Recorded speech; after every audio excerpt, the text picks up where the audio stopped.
Bonjour à toutes et à tous, je suis Ludovic Torel et une fois de plus je suis très heureux de vous retrouver aujourd'hui pour ASA France et je suis encore en compagnie de Milan Stram. Bonjour Ludovic, bonjour tout le monde et bienvenue pour ce match de la Coupe du Monde de rugby 2023 en France.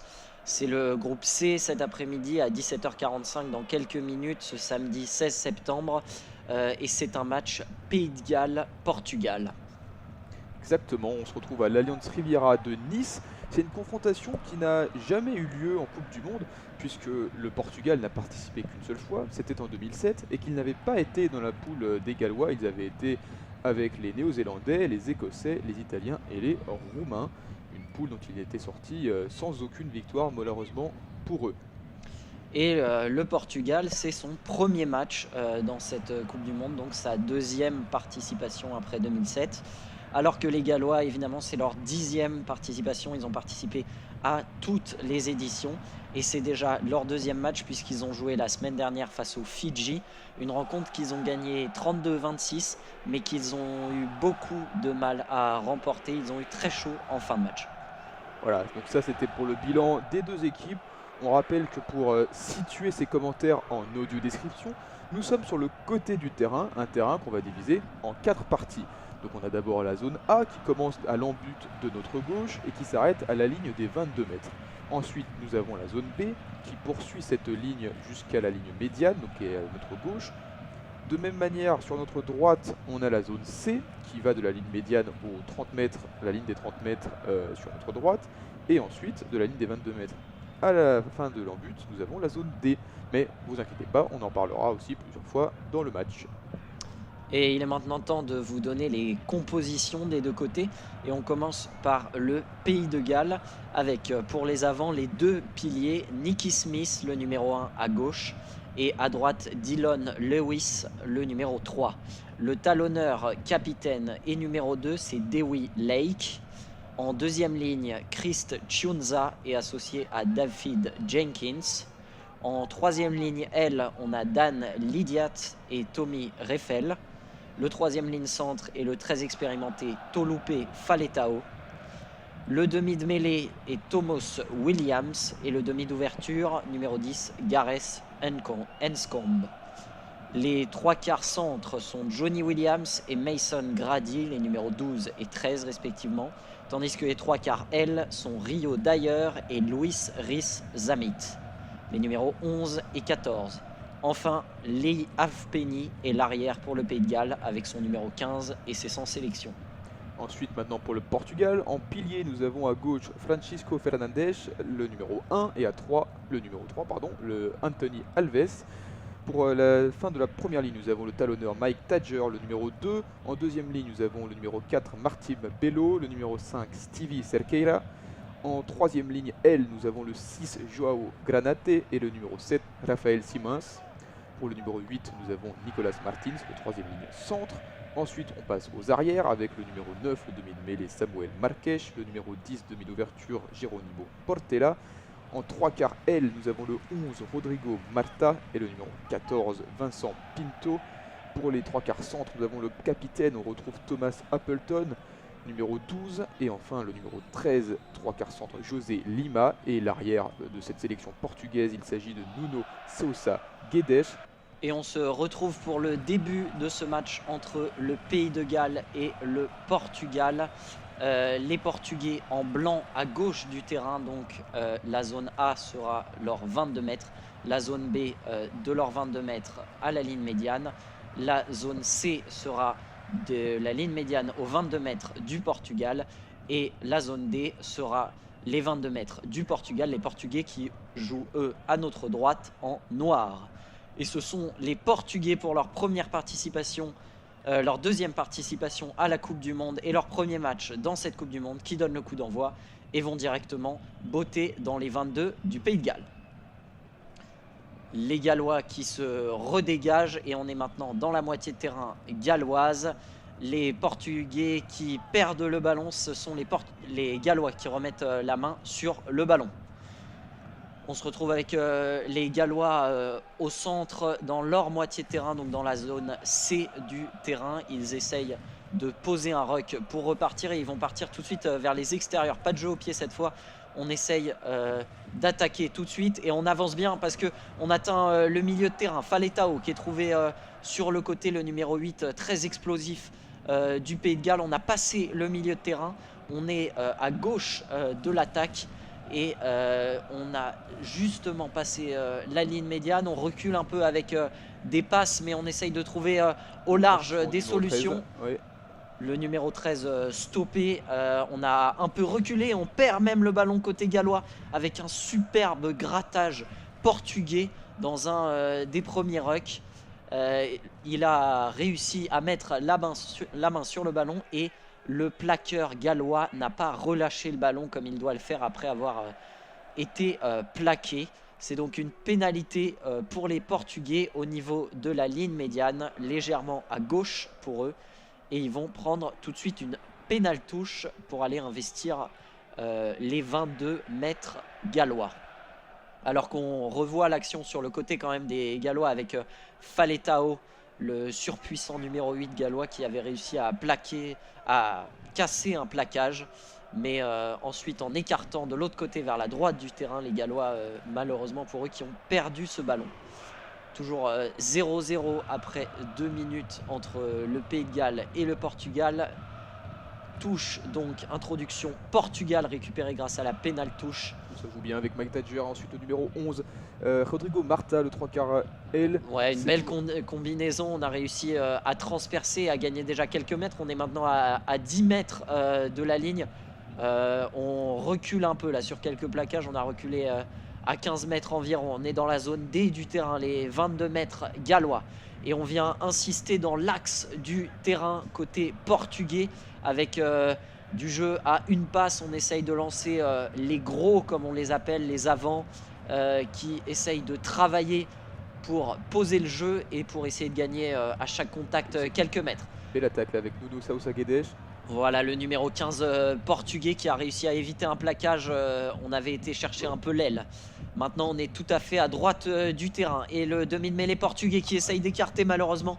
La passe arrive dans les mains mais elle est lâchée. Visiblement ça n'a pas été lâché en avant. Non, ça a été bien lâché en arrière, effectivement. Selon l'arbitre. Donc l'action qui continue, on est dans les 22 mètres.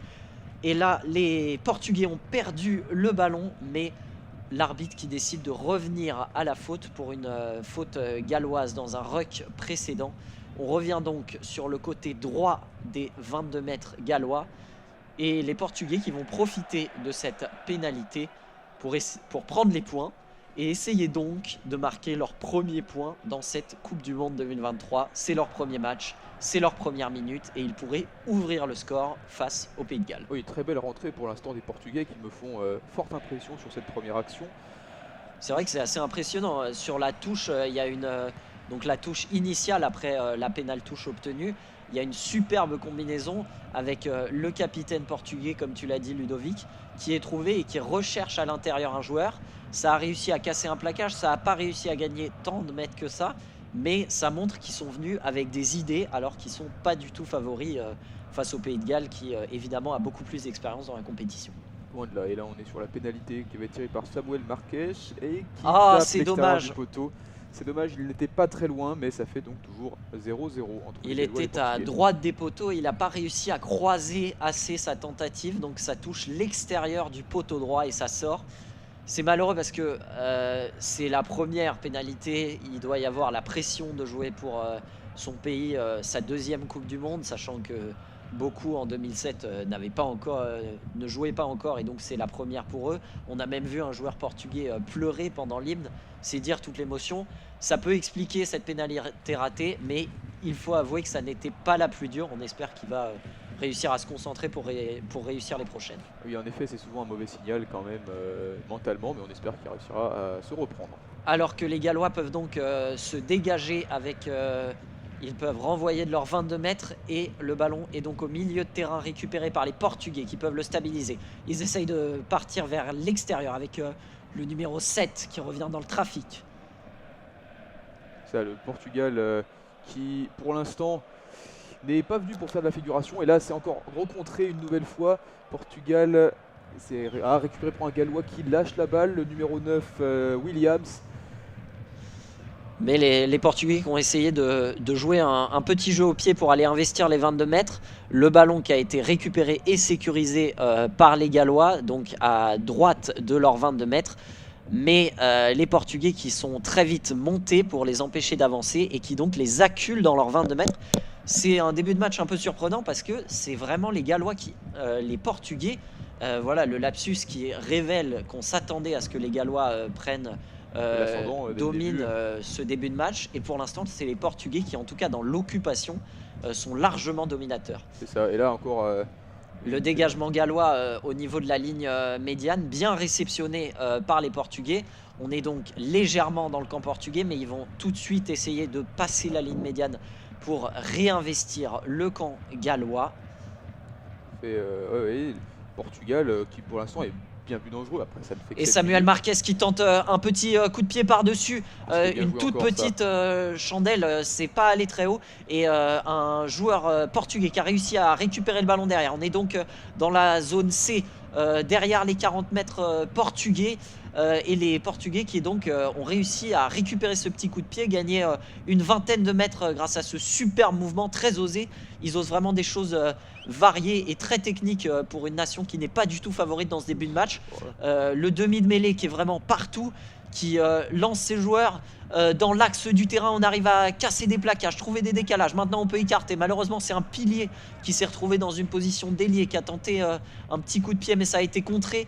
Et c'est Louis Rhys-Zammit, côté gallois, qui a pu récupérer au niveau de la ligne des 22 mètres et essayer de relancer son équipe.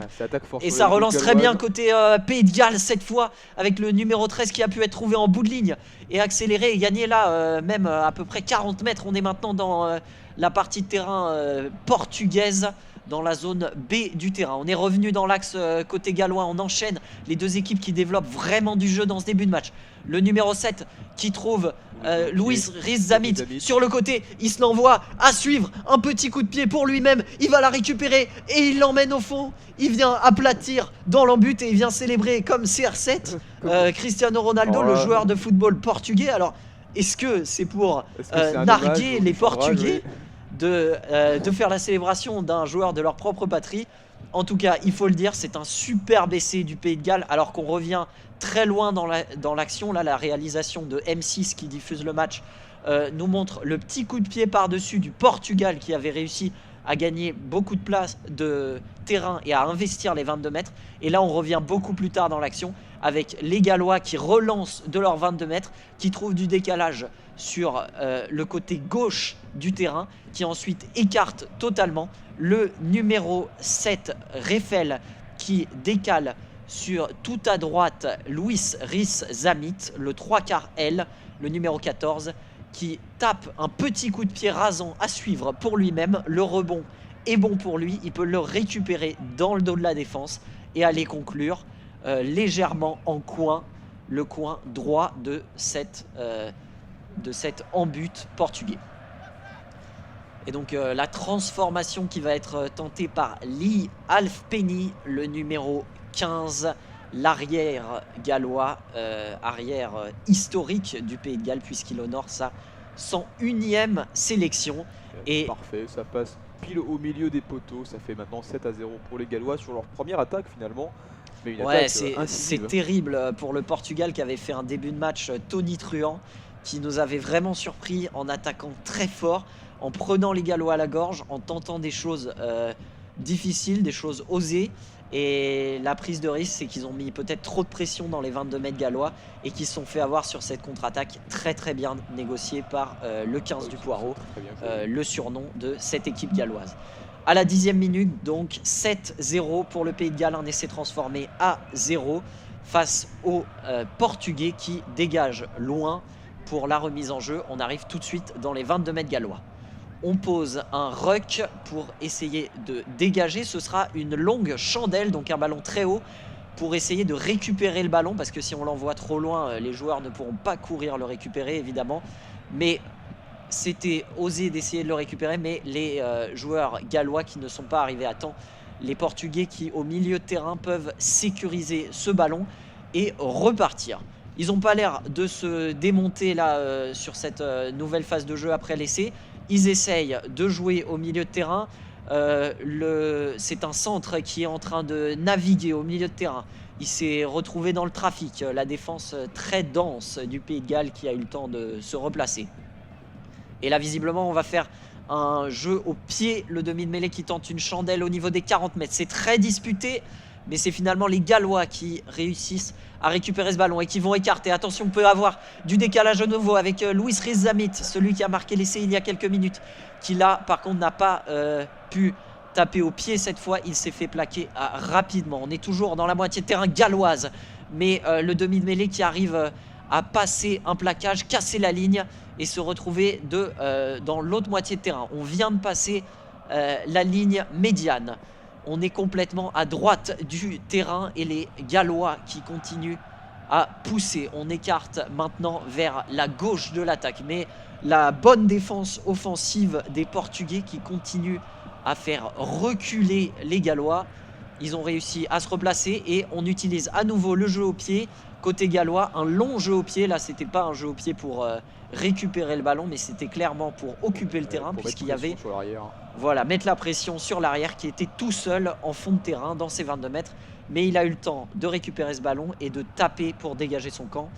C'était un peu sa seule option puisqu'il était seul dans les 22 mètres. Ouais, là, s'il n'avait pas fait comme ça, je pense que derrière, c'était sans doute essai gallois une nouvelle fois. Voilà, il a joué la sécurité, il a dégagé son camp. Ce sera donc une touche galloise, mais il s'est un peu précipité sous la pression des Gallois qui arrivaient très vite. Donc on se retrouve au niveau des 40 mètres avec une touche pour le pilier gallois. C'est très bien assuré et on va essayer un ballon porté là sur la gauche du terrain. Les Gallois en noir, ce pack gallois qui est composé d'une dizaine de joueurs, et on retourne dans le fermé avec le demi-mêlée qui tente de partir tout seul et qui s'est esselé. Il a été plaqué par des joueurs et les soutiens gallois n'ont pas réussi à arriver à temps. C'est donc les Portugais qui ont pu mettre la main sur le ballon. Et le demi-mêlée gallois a mis longtemps à lâcher ce ballon après avoir été plaqué. Ce sera donc une faute et les Portugais vont pouvoir récupérer le ballon. Alors que le jeu va tellement vite qu'on n'a pas le temps de discuter des statistiques, mais on a eu l'info par M6 que les Gallois avaient 69, les Portugais avaient 69% de possession au moment de cette touche. Ce qui montre quand même leur bon début de match. C'est ça, ils ont fait un très bon début de match et que, comme on disait, les Gallois n'ont pas encore beaucoup attaqué. Là, on fait le point sur les packs avec un pack gallois qui fait 40 kilos de moins que le pack portugais. Voilà, est-ce qu'ils vont réussir à tenir cette mêlée quand même? Donc la mêlée est à leur introduction, puisque la faute a été galloise. Ils sont sur la ligne de leurs 22 mètres. Complètement à droite de leurs 22 mètres. Oula, la première entrée en mêlée s'est complètement écroulée des deux côtés. C'est ce qu'on appelle un bras cassé, quand la liaison entre les deux packs d'avant se fait difficilement au moment de l'entrée en mêlée. Il faut imaginer qu'avec les trois de la première ligne d'avant, pour rentrer en collision avec les trois de l'autre ligne d'avant, c'est un exercice compliqué. Les deux essayent de rentrer fort pour prendre l'avantage sur l'autre et donc les liaisons peuvent être compliquées. C'est le cas, donc la mêlée est simplement à rejouer à nouveau à l'introduction portugaise. Le demi de mêlée portugais s'est à nouveau écroulé et donc c'est pénalité pour le Portugal. Elle est jouée très rapidement par le demi de mêlée qui écarte les Portugais qui jouent même dans leurs 22 mètres. C'est extrêmement osé, ils arrivent à trouver leur numéro 15 complètement de l'autre côté à l'aile. Ils ont réussi à beaucoup avancer, ils sont maintenant au niveau de la ligne médiane. Ils cassent quelques plaquages, des passes après contact, c'est-à-dire pendant le plaquage, ils passent pour battre un défenseur. Et ils avancent vraiment efficacement. Et maintenant, ils partent de l'autre côté du terrain. Ils avaient été tout à gauche. Ils partent complètement vers la droite maintenant avec le demi de mêlée qui suit. Malheureusement, il y a un en avant en essayant de partir encore plus sur l'aile droite. Et c'est récupéré par les Gallois, le numéro 11 gallois. L'avantage est laissé aux Gallois malgré l'en avant portugais. Les Gallois qui repartent encore plus fort. Eux aussi cassent des plaquages et donc passent le milieu de terrain. On est à nouveau dans la zone B. La moitié de terrain galloise portugaise juste après la ligne médiane. Les Portugais qui tentent un tout petit jeu au pied par-dessus du demi d'ouverture, le numéro 10, mais finalement les Oula, Portugais oula, réussissent très bien joué, difficilement franchissement. à récupérer le ballon, mais il le récupère bien avec le numéro 10 qui a cassé un plaquage, qui a lancé le numéro 7 à pleine vitesse. Il a été rattrapé par Tuilagi, le joueur gallois. Faletao, pardon, j'ai confondu Tuilagi avec un joueur anglais. Donc Tuilagi qui est un joueur anglais et Faletao un joueur gallois. C'est bien Faletao qui a réalisé ce beau plaquage pour rattraper le joueur portugais lancé vers l'embut. En revanche, il y a bien un anglais sur le terrain. Il s'agit de monsieur l'arbitre Carl Dixon, qui était un ancien demi de mêlée de l'Angleterre. Merci de la précision, Ludovic. Et au moins ça rattrape un peu mon erreur, on va dire, que j'ai confondu avec l'arbitre. Même si ça n'était évidemment pas le cas, j'ai été déboussolé par les attaques portugaises qui sont vraiment assez impressionnantes, alors qu'ils ont pris un essai très rapidement. Ça aurait pu les refroidir.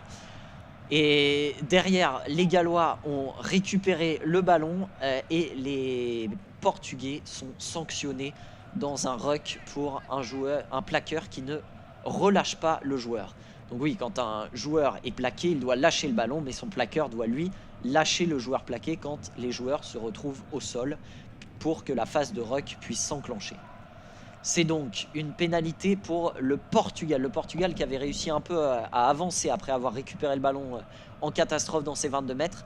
Il tape donc cette pénale touche depuis le milieu de terrain, leurs 40 mètres dans l'axe. Et le demi d'ouverture, George Anscombe, qui trouve les 22 mètres portugais. Alors on voit l'attaque du numéro 7 portugais, Rafael Simões. C'était pas loin, on était plus qu'à une quinzaine de mètres de la ligne d'en-but. C'était vraiment très bien joué et ça aurait pu permettre éventuellement aux Gallois, aux Portugais d'égaliser. Mais là on repart sur une touche galloise et sur avec un ballon porté et qui a failli passer le numéro 7 qui est passé complètement dans l'axe, qui avait été délaissé par les Portugais. Il a traversé le maul, mais heureusement il y avait un joueur portugais en couverture, mais il a beaucoup avancé. On se retrouve maintenant à 10 mètres de la ligne, mais les Portugais qui ont récupéré le ballon, c'est un peu un cafouillage à ce niveau là. Les Portugais qui vraiment tentent leur va-tout et relancent de leurs 22 mètres. Oh, c'était osé, ils ont failli trouver un décalage dans l'axe. Finalement on décide de dégager au pied, ça me paraît quand même plus prudent dans leurs 22 mètres. Et un long jeu au pied qui trouve presque la ligne médiane. Ce sera donc une remise en jeu pour les Gallois. Quel début de match quand même. Après 18 minutes, 7-0 pour les Gallois, mais ça va d'un côté à l'autre. Les deux équipes jouent leur va-tout. On a l'impression que personne veut relancer au pied, ou alors en dernier recours comme viennent de le faire les Gallois ici, quand c'est un peu trop la panique. Mais les deux équipes qui se lancent à corps perdu, et c'est vraiment un début de match exceptionnel pour l'instant. Sur la ligne médiane, pas de ballon porté cette fois sur la touche, mais elle est bien assurée par les Gallois qui lancent un joueur, le numéro 14, Luis Zamin. Oh, un magnifique franchissement. Et le demi de mêlée qui est trouvé, il a été plaqué au dernier moment alors qu'il y avait un joueur sur son extérieur qui aurait peut-être pu y aller tout seul, mais il n'a pas eu le temps de transmettre le ballon. On se retrouve quand même dans les 15 derniers mètres du Portugal qui récupère le ballon sur un en avant portugais qui passe des passes après contact. C'est très osé et c'est récupéré par Dylan Lewis, le pilier gallois. Le pilier gallois qui permet à son équipe de reprendre contrôle du ballon pas loin de la ligne des 22 mètres portugais. C'est très débridé ce match, vraiment. Le ballon passe d'un côté à l'autre et chaque équipe récupère le ballon après 20 secondes de jeu. Mais ces 20 secondes sont utilisées à leur plein potentiel à chaque fois avec des tentatives de franchissement, beaucoup de franchissements réussis, mais derrière des ballons lâchés au dernier moment à chaque fois avec à un plaquage de passer et le dernier plaquage à chaque fois de la défense qui empêche l'essai sur les dernières actions. C'est ça, pour l'instant on assiste quand même plutôt à un beau match. Après effectivement ce sont les 20 premières minutes et généralement on a tendance à dire qu'à partir de la seconde mi-temps et plus précisément de la 60e minute, les équipes avec une expérience et un niveau plus faible ont tendance à craquer. Mais pour l'instant on n'a pas l'impression de voir une équipe galloise qui est 8e au classement IRB, qui participe tous les ans au tournoi Destination, et en face le Portugal qui est 16e. Pour l'instant c'est pas une différence qui se fait ressentir Milan. Voilà, au score, malheureusement pour les Portugais, les Gallois ont quand même un essai transformé d'avance. Bien sûr. Mais déjà, il faut le dire, c'est très bien payé pour eux parce que le début de match a été à l'avantage des Portugais jusqu'à l'essai. Et depuis l'essai, ça va des 22 mètres d'un côté aux 22 mètres de l'autre. Et les deux équipes se rendent coup pour coup. Donc vraiment, le Portugal fait jeu égal avec le Pays de Galles pour l'instant. Et tente tout ce qu'il est possible de tenter, notamment des relances de leur camp, voire de leurs 22 mètres. On a donc une pause fraîcheur après 20 minutes de jeu, alors que quelques statistiques sont données par la réalisation de M6. Beaucoup de ballons en main après 20 minutes, 23 ballons en main pour 23 avancées ballons en main, franchissement ballons en main pardon, pour le Pays de Galles, et 29 même pour les Portugais. Effectivement, normalement pour une pause fraîcheur, c'est obligatoire à partir de 30 degrés Celsius. Et là, en ce moment, à Nice, il fait seulement, entre guillemets, 24 degrés. Mais l'humidité étant de 76%, on peut imaginer que la pause fraîcheur soit nécessaire, car ils sont quand même dans plus qu'un effort sportif à ce niveau-là. On est quand même sur le niveau Surtout international. avec le rythme de jeu qui est proposé depuis le début du match. Absolument, donc c'est pas de refuge, je pense, pour les joueurs. Exactement. Et donc cette pause qui est finie, on va pouvoir revenir au jeu avec une pénalité portugaise à la fin de l'action précédente. Ça s'était fini par une faute du Pays de Galles. C'est donc dégagé par les Portugais dans le camp gallois juste après la ligne médiane. Le lancer en touche est bien assuré et on écarte tout de suite vers la gauche du terrain, mais le ballon a échappé au centre portugais. Heureusement, il a réussi à en garder le contrôle finalement. Et ils gardent le ballon, mais ils ont reculé et sont maintenant dans leur propre moitié de terrain, dans la zone B du terrain. Voilà, on peut un peu poser le jeu. Peut-être qu'on va préparer un jeu au pied, visiblement, avec une chandelle un peu longue côté gallois. Elle va être difficile à disputer. En effet, Lee Halfpenny, l'arrière gallois, récupère ce ballon. Côté portugais, on n'a pas pu monter assez vite parce que le coup de pied était un peu trop long. Mais on est quand même dans la moitié de terrain galloise, donc maintenant à droite du terrain. Et visiblement, les Gallois vont eux aussi privilégier le jeu au pied avec leur demi de mêlée Thomas Williams qui lui aussi tente un coup de pied assez long, une chandelle très longue, et donc c'est facilement assuré par les Portugais qui eux aussi dégagent dans les 22 mètres gallois. Les Gallois qui vont jouer au pied à leur tour. On a été d'un côté à l'autre avec des ballons à la main. Cette fois, c'est avec des ballons au pied. Ça joue au ping-pong, comme on pourrait le dire. À nouveau les Portugais, mais ce jeu au pied qui a failli être gagné par les Portugais parce que l'arrière portugais avait repéré qu'il y avait une zone non couverte par les Gallois, mais il a tiré son coup de pied trop long. Donc au lieu de donner le temps à son équipe d'investir les 22 mètres pendant que les Gallois récupéraient le ballon qui est mort en touche, qui est mort en fond de terrain directement, et donc ce sera une mêlée pour le Pays de Galles dans la moitié de terrain portugaise au niveau du coup de pied. On est donc à droite de la moitié de terrain portugaise. Mêlée introduction Pays de Galles par leur demi de mêlée Thomas Williams. Alors qu'à la 22e minute, le score est toujours de 7-0 pour le Pays de Galles. Mais malgré un seul essai, ce qui n'est déjà pas mal après 20 minutes, il y a quand même eu beaucoup d'occasions et il y aurait pu avoir beaucoup plus d'essais dans ce début de match. C'est un match très plaisant, emballé par les deux équipes. Et là, les Gallois vont tenter de le faire, mais bras cassés, sifflés contre le Portugal avant que les Gallois ne puissent extraire le ballon de cette mêlée. Ce sera donc ballon donné au Portugal.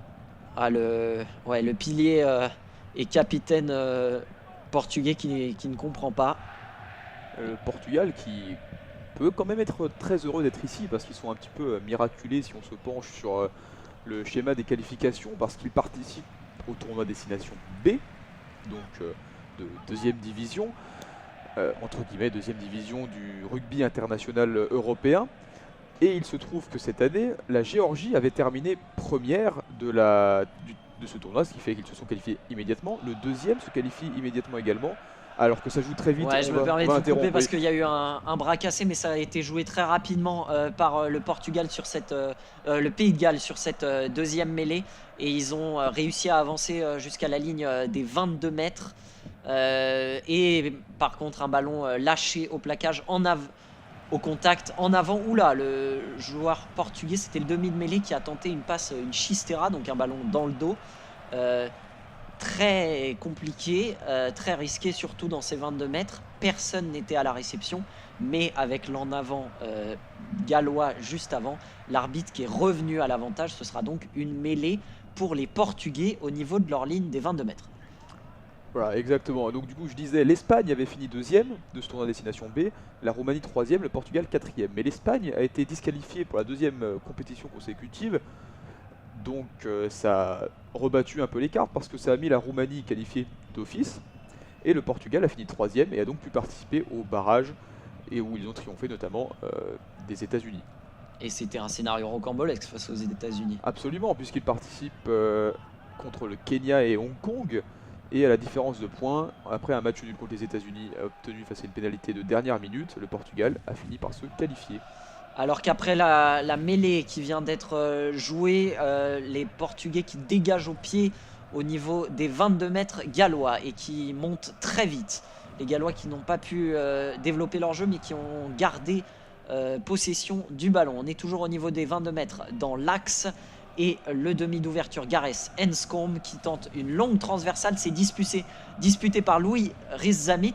Il me semble qu'il y a eu un en avant portugais, mais on continue de jouer. Visiblement, l'arbitre n'a rien dit, donc les Portugais qui ont pu franchir et entrer dans la moitié de terrain galloise, et ce sera même une faute galloise qui sera sanctionnée. Donc visiblement, pas d'en avant en l'air et même un carton jaune. Et oui, carton jaune pour le Gallois. On dirait que c'est le demi de mêlée. Thomas Williams, il va falloir vérifier ça, mais en tout cas l'arbitre qui n'a même pas réfléchi, il a sorti tout de suite le carton jaune. On va voir pourquoi. Ah, c'est un en avant volontaire en fait. Il vient taper dans le ballon alors qu'il est au sol, alors que c'est Johnny Williams, pardon, le centre, le numéro 12. On n'avait pas pu bien l'apercevoir au milieu de ce cafouillage côté gallois. Donc carton jaune, pénalité pour le Portugal dans la moitié de terrain galloise. Donc très belle opération sur ce jeu au pied à l'origine du Pays de Galles, récupéré difficilement par les Portugais, mais qui derrière peuvent franchir le rideau dans les approximations suite au jeu au pied. Et derrière l'erreur du Gallois.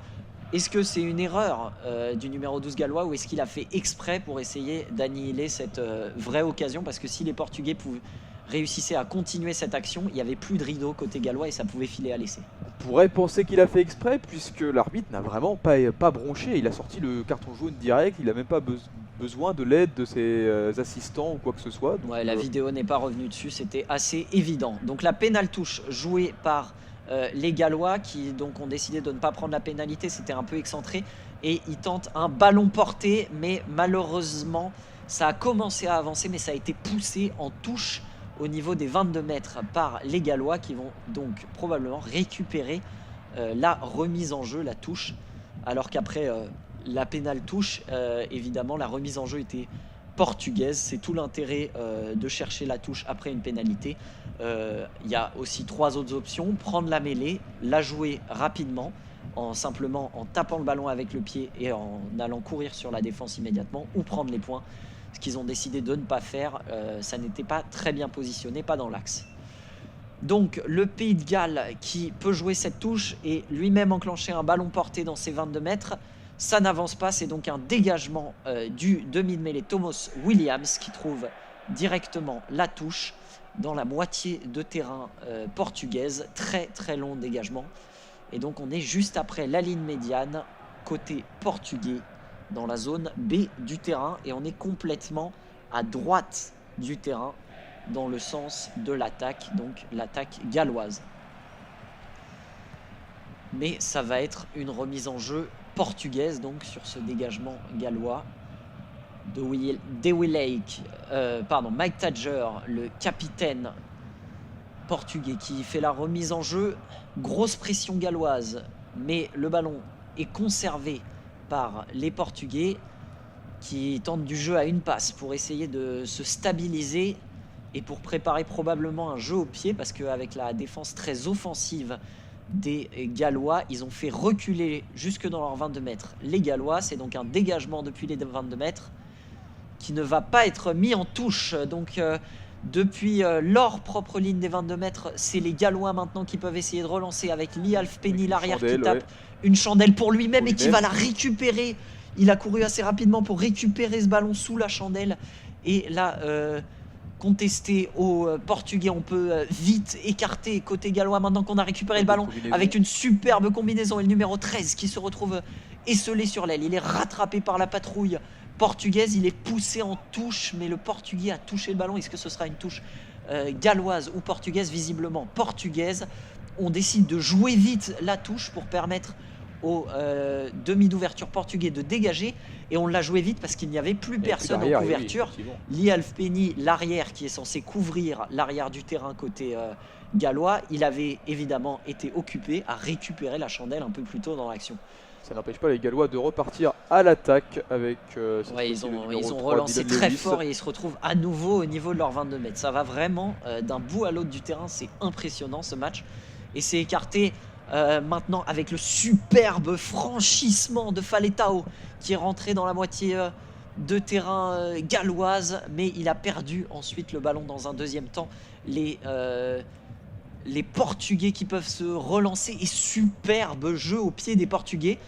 Il n'y avait plus personne à nouveau en couverture, et c'est une règle particulière parce que quand on tape depuis ces 50 mètres, ils étaient dans leur propre moitié de terrain, et on envoie directement le ballon dans les 22 mètres adverses. Ça s'appelle un 50-22, et en plus d'envoyer le ballon du côté adverse, on récupère la touche. Alors ça, c'est bien sûr à condition que le ballon ne sorte pas directement et rebondisse sur le sol avant de franchir la ligne de touche. Absolument.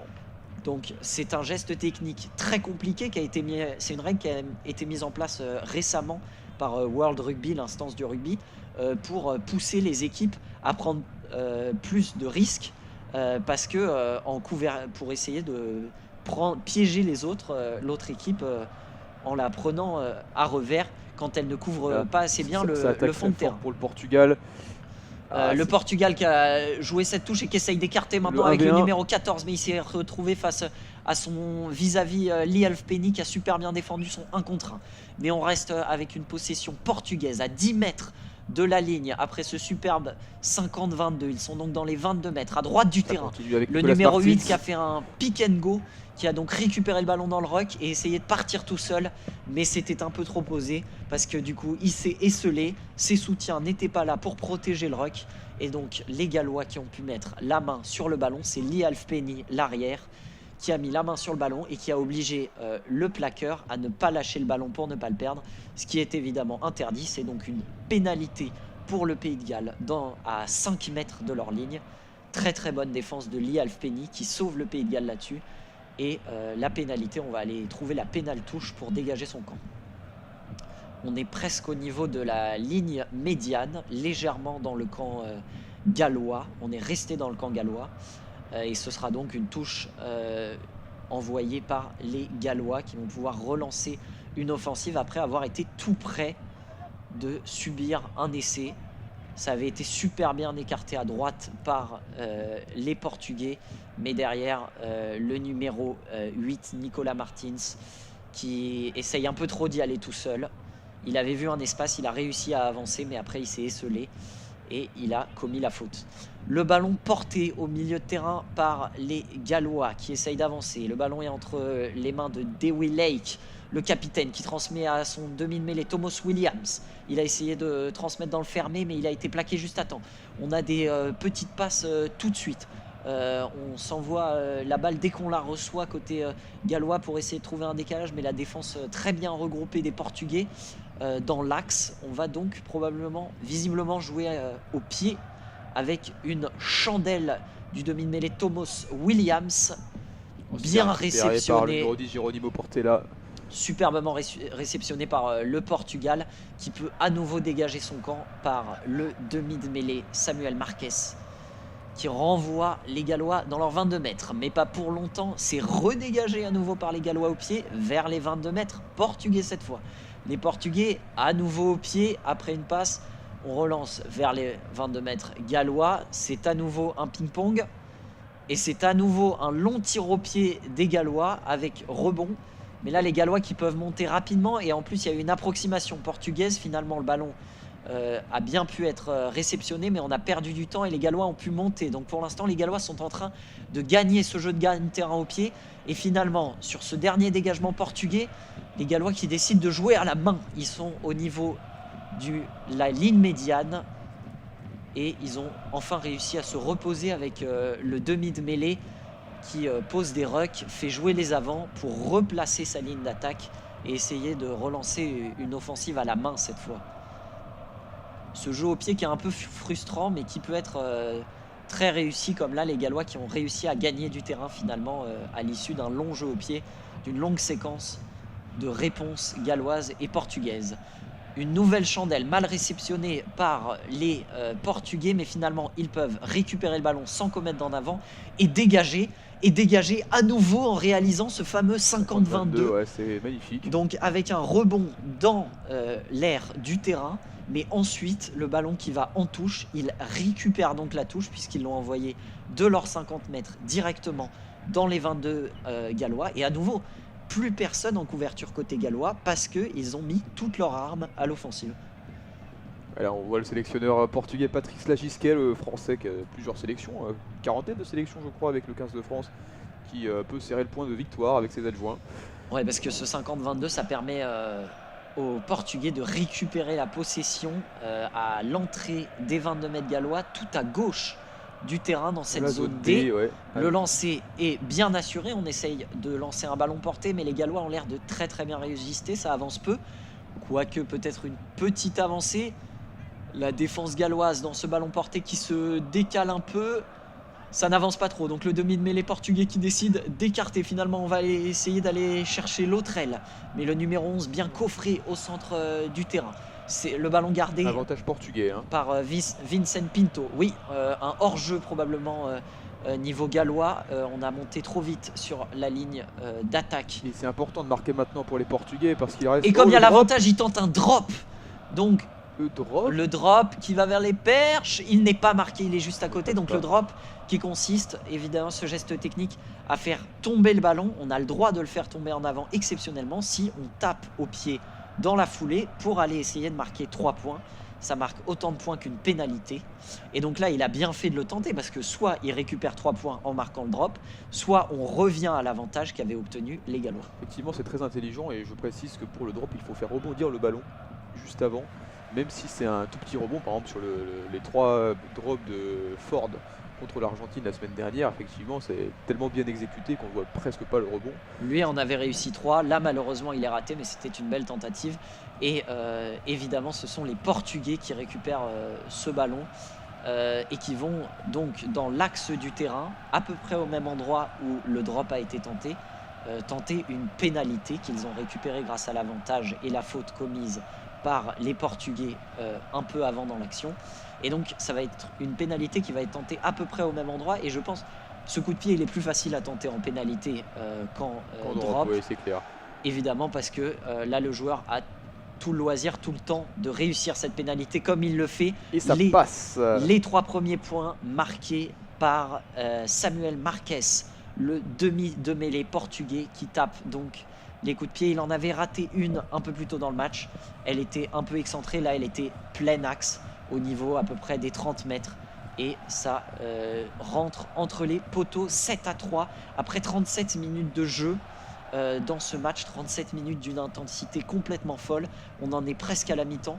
J'ai pas vu le temps passer parce que ça va d'un côté à l'autre. Et franchement, le score de 7-3 reflète pas le nombre d'actions qu'on a eu depuis le début de ce match. Non, clairement, on aurait pu s'attendre à beaucoup plus de points des deux côtés. C'était important de marquer maintenant pour les Portugais puisque leur supériorité numérique vient de se terminer avec l'entrée de Johnny Williams qui avait été donc expulsé il y a une dizaine de minutes. Voilà, il avait reçu ce carton jaune pour 10 minutes. Et sur le renvoi la remise en jeu des Gallois après cette pénalité portugaise. Les Portugais qui peuvent sécuriser le ballon et dégager directement dans la moitié de terrain galloise. On va tenter une chandelle côté gallois avec l'arrière Lee Halfpenny qui va à nouveau tenter de disputer ce ballon dans les airs. Cette fois, il ne l'a pas récupéré. C'est bien joué par Stevie Cerqueira, le numéro 5 portugais, qui a résisté à l'arrivée en trombe de Lee Halfpenny et permis à son demi de mêlée de dégager. Sur un nouveau coup de pied des Gallois, les Portugais doivent encore se dégager avec un coup de pied qui arrive au niveau des 40 mètres gallois. Et les Gallois qui relancent leur numéro 12 qui vient de re-rentrer en jeu après ce carton jaune et qui a cassé un plaquage pour franchir et entrer dans la moitié de terrain portugaise. On est au niveau des 40 mètres. Le demi de mêlée qui renvoie le ballon vers la droite. Et on va essayer de trouver Luis Riz Zamit en bout de ligne, celui qui a marqué le seul essai de la partie pour l'instant, sur une séquence assez similaire. Mais cette fois, les Portugais avaient bien coulissé pour stopper cette offensive galloise. Ça défend dur sur l'homme pour les Portugais. Les Gallois qui ont un peu de mal à s'avancer sur cette 5e phase de jeu. 5 phases d'affilée très rapidement parce que c'est du jeu à une passe là maintenant côté gallois. On cherche les avants qui essayent d'avancer en force, de casser la ligne comme Dylan Lewis là. Ils parviennent quand même à grappiller plusieurs mètres. On se rapproche et de la maintenant zone on A. écarte avec le numéro 13 qui trouve en bout de ligne. Ah, la passe est mal assurée pour Rayo Dyer, son ailier qui a dû essayer de sauver cette passe au pied, mais il n'a pas pu tendre assez le pied pour l'empêcher d'aller en touche. La passe qui était trop longue. Ce sera donc une touche pour le Portugal dans ses 22 mètres, alors que les Gallois avaient au contact gagné beaucoup de mètres et étaient entrés dans les 22 mètres. Donc c'est une aubaine pour les Portugais que cette dernière passe sur l'aile gauche de l'offensive galloise ait été mal assurée. Alors qu'un joueur portugais, on l'a dit, ils ont joué avec les avants, les Gallois, ça a fait de la casse. Et côté portugais, un joueur qui est en train d'être soigné. Alors qu'une statistique est affichée par M6. Ouais, 5 fautes de main pour les Gallois, pour une seulement pour les Portugais. Comme quoi, le niveau de jeu des deux équipes pour cette première mi-temps est pas éloigné du tout.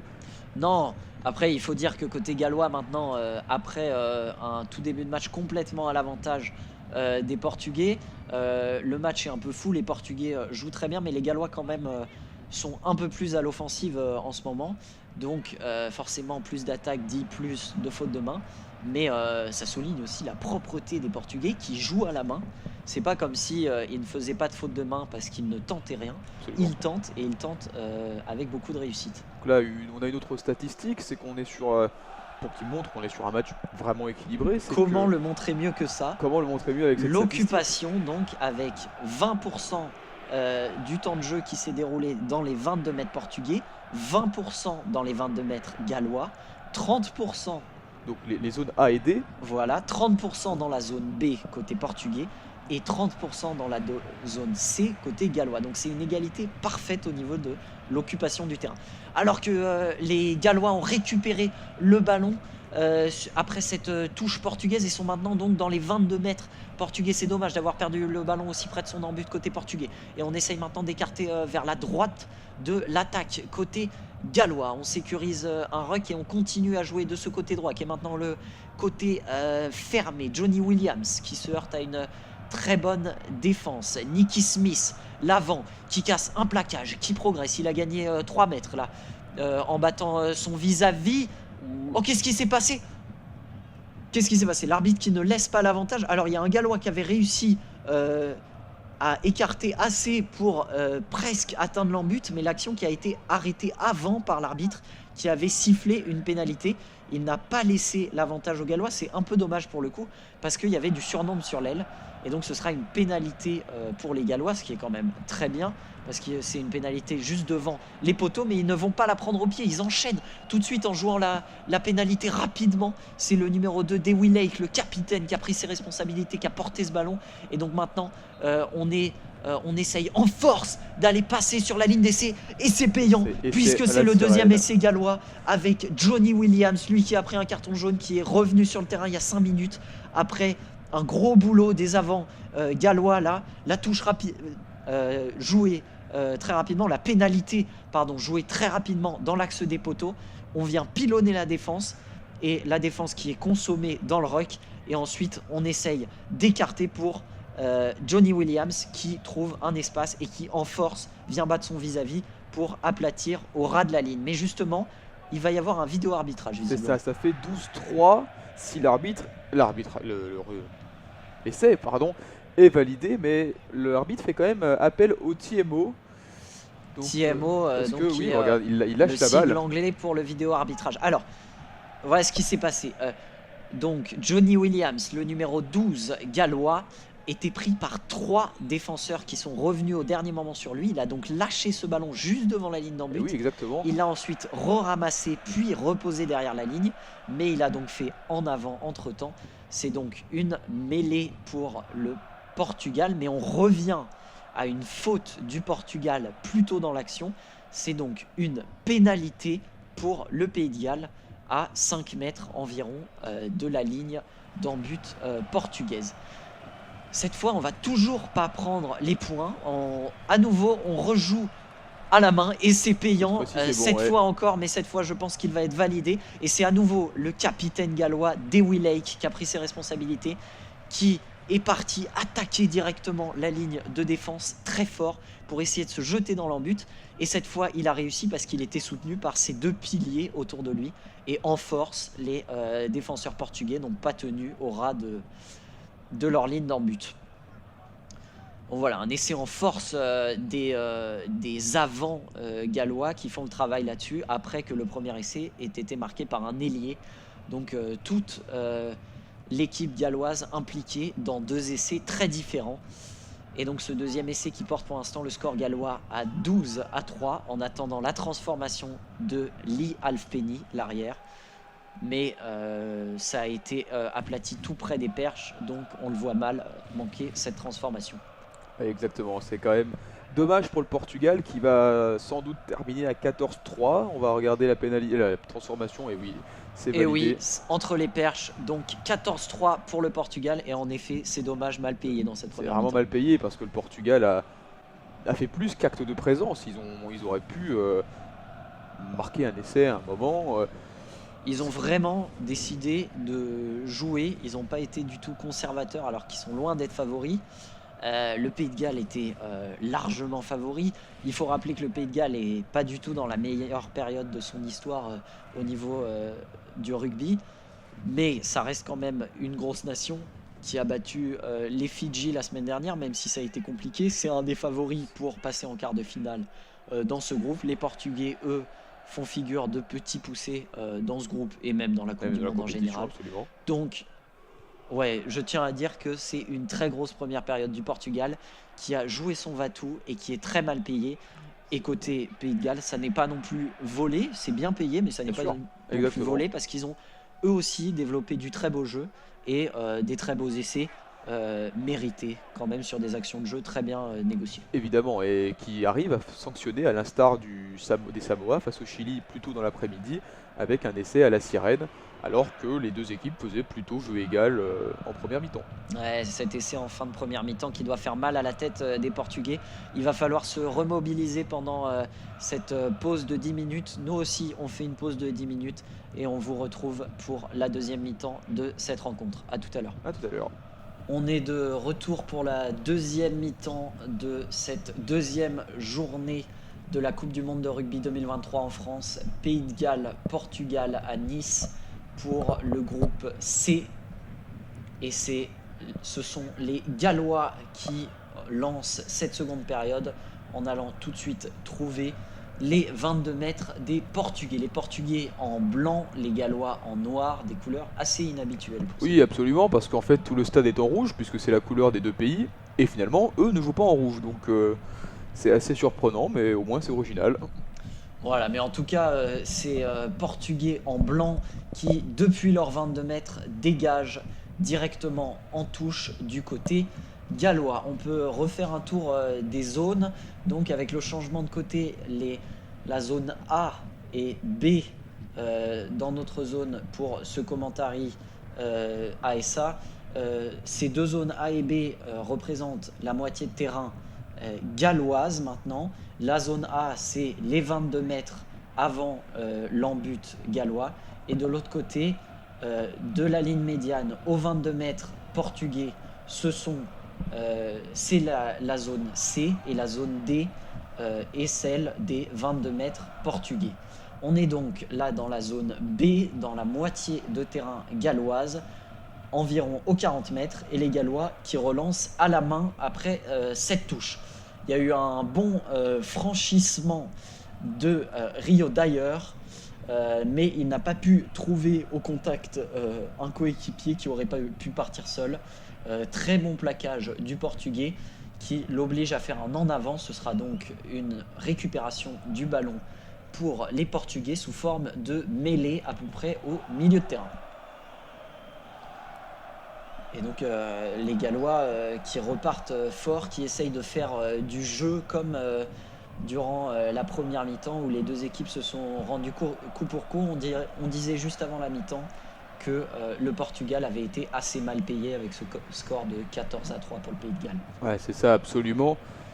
On lisait également, parce qu'on se tient également informé sur les différentes plateformes qui traitent ce match, l'équipe qui disait que il y avait un manque de puissance du côté portugais malgré des intentions de jeu folles. Hein. Je cite ce que disait l'équipe, nos confrères. Et c'est vrai, on est tout à fait d'accord avec ce constat parce que le Portugal pourrait mériter plus. Oui, le Portugal a osé, a tenté beaucoup de jouer, de relancer, même depuis sa moitié de terrain. On va voir s'ils vont user de la même tactique durant cette deuxième période, si l'essai encaissé juste avant la mi-temps a été un coup dur au moral et que ça va baisser leur velléité dans ce début de seconde période. Mais en tout cas, dans ce début de deuxième période, après la mêlée, ils ont essayé de relancer, mais ce sera une nouvelle mêlée avec un en avant juste après la mêlée. Donc une mêlée cette fois introduction Pays de Galles puisque l'en avant était portugais. On est donc dans la moitié de terrain portugaise côté droit et la mêlée qui n'est pas en réussite côté portugais. Ils sont pénalisés. C'est à nouveau le numéro 2, Mike Tadger, qui ne comprend pas vraiment cette décision. C'est donc une pénale touche pour les Gallois qui vont trouver les 15 mètres portugais et qui vont relancer avec la touche à leur introduction. Et une très belle occasion, après seulement 3 minutes dans cette deuxième période, d'attaquer la ligne d'en-but portugaise et d'essayer de marquer un troisième essai dans ce match. C'est ça, on a l'impression pour l'instant de revivre un petit peu le match de cet après-midi entre les Samoa et le Chili. Même si là les Portugais ont intercepté la touche galloise, très bien joué. Par contre le dégagement en précipitation derrière, un peu trop rapidement alors qu'il avait peut-être le temps de s'appliquer plus. Il ne l'a pas dégagé très loin du tout. Ça reste dans les 22 mètres portugais. La touche qui a légèrement reculé, mais on est à nouveau sur une touche galloise. On est complètement à droite de l'attaque. À nouveau la touche mal assurée par les Gallois. Cette fois c'est le joueur gallois qui a touché ce ballon, mais il l'a dévié du mauvais côté portugais. Et donc c'est un en avant. Et même si les Portugais ne conservent pas ce ballon, on va revenir à cet avantage en avant sur la touche des Gallois. C'est donc une mêlée pour le Portugal dans ces 22 mètres, tout à gauche de ces 22 mètres. Avec 2 touches d'affilée très bien placées pour le Pays de Galles et les deux complètement ratées. Oui, c'est ça. On peut aussi féliciter les Portugais qui ont réussi à intercepter quand même. Ouais, on n'a pas vu beaucoup de touches en première mi-temps se dérouler comme ça. On a vu beaucoup de tentatives de ballon porté gallois qui étaient très bien assurées. Donc c'est assez étonnant qu'ils aient eu aussi peu de réussite sur ces deux touches d'affilée. Maintenant, on est sur une autre phase de jeu avec donc la mêlée portugaise qui se fait manger par la mêlée galloise. Les Gallois qui récupèrent le ballon avec Faletao qui a pu profiter de la bonne poussée de son équipe. Ouh, le bon Un jeu au petit pied. jeu au pied par-dessus de Gareth Anscombe. Il est légèrement trop haut. Et il y a eu un marque, je crois, des Gallois, des Portugais du numéro 11 portugais Rodrigo Marta. Un marque, c'est quand on reçoit un coup de pied adverse, qu'on le réceptionne et qu'on lève tout de suite la main pour dire je bloque ce ballon, l'action s'arrête et je vais pouvoir relancer au pied calmement. L'attaque n'aura pas le droit de monter sur moi. Donc il a pu dégager son camp sans pression des Gallois et trouver la touche. La touche sera tout de même galloise, contrairement à une pénale touche. Mais il a pu tranquillement relancer son équipe. Et La encore touche une touche encore récupérée mal par les assurée. Portugais. La touche, comme tu l'as dit, récupérée par Mike Tadger, Tadger et le le talonneur talonneur. portugais. Malheureusement, il a encore perdu le ballon au contact en avant, mais on est maintenant seulement au milieu de terrain. Et les Gallois qui reviennent dans l'axe après avoir récupéré ce ballon, c'est Rio Dyer qui avait repris l'axe dans le trafic. Alors, le jeu qui est arrêté, l'arbitre qui a vu une erreur galloise mais qui revient à un avantage portugais.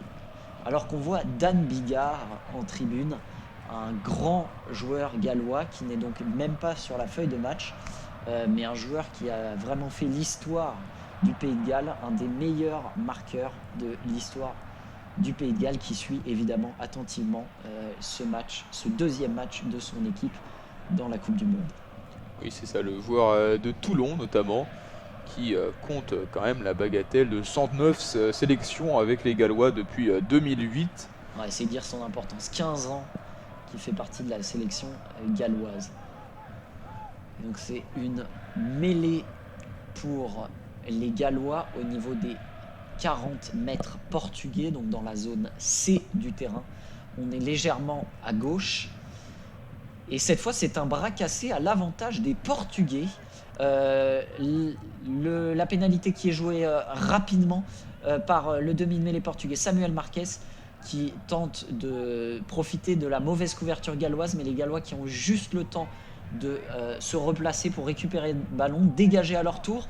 Côté portugais, on dégage aussi au pied, on renvoie les Gallois dans leur 22 et à nouveau, comme on l'a eu plusieurs fois en première mi-temps, c'est un concours de jeu au pied avec les Gallois qui relancent côté portugais, les Portugais qui le font à nouveau, mais on a l'impression que les Gallois ont quand même plus d'expérience à ce niveau, même si là, il a tenté un tir tendu pour essayer de surprendre la défense portugaise, mais c'est arrivé directement dans les bras d'un Portugais qui lui aussi a essayé de surprendre la défense galloise en tapant au pied, de profiter de la mauvaise couverture, mais à nouveau les Gallois qui reviennent en catastrophe et qui peuvent récupérer le ballon, cette fois le sécuriser, le jouer à la main, et ils sont maintenant au niveau de la ligne médiane et ils essayent d'attaquer la ligne d'avantage.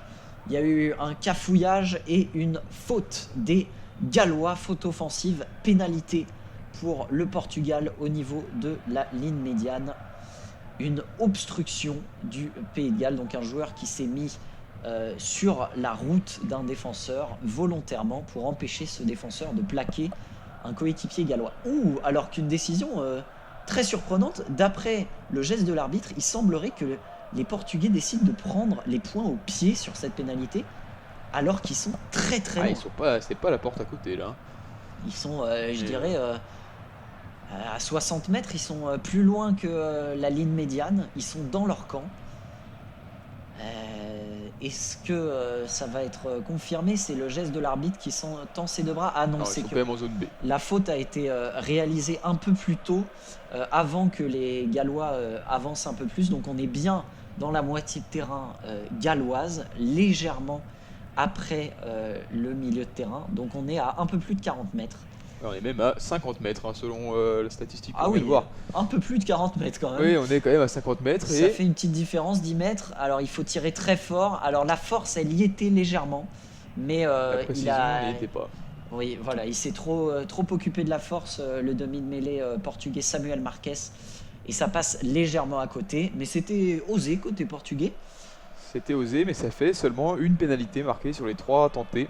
C'est vrai, bon celle-là il faut le dire, elle Bon, était celle-là, très oui. difficile. Celle-là, elle était très difficile, mais c'est aussi pour ça qu'on est étonné, même si c'était louable d'essayer de tenter la pénalité qui arrive. C'est vrai que c'est dommage parce que côté gallois, je ne crois pas qu'il y ait eu de pénalité tentée côté gallois. Euh, En tout cas, il y a eu 2 essais transformés, alors que côté portugais, il n'y a eu qu'une seule pénalité sur 3 réussis. Il pourrait avoir 9 points au lieu de 3 s'il les avait toutes réussies.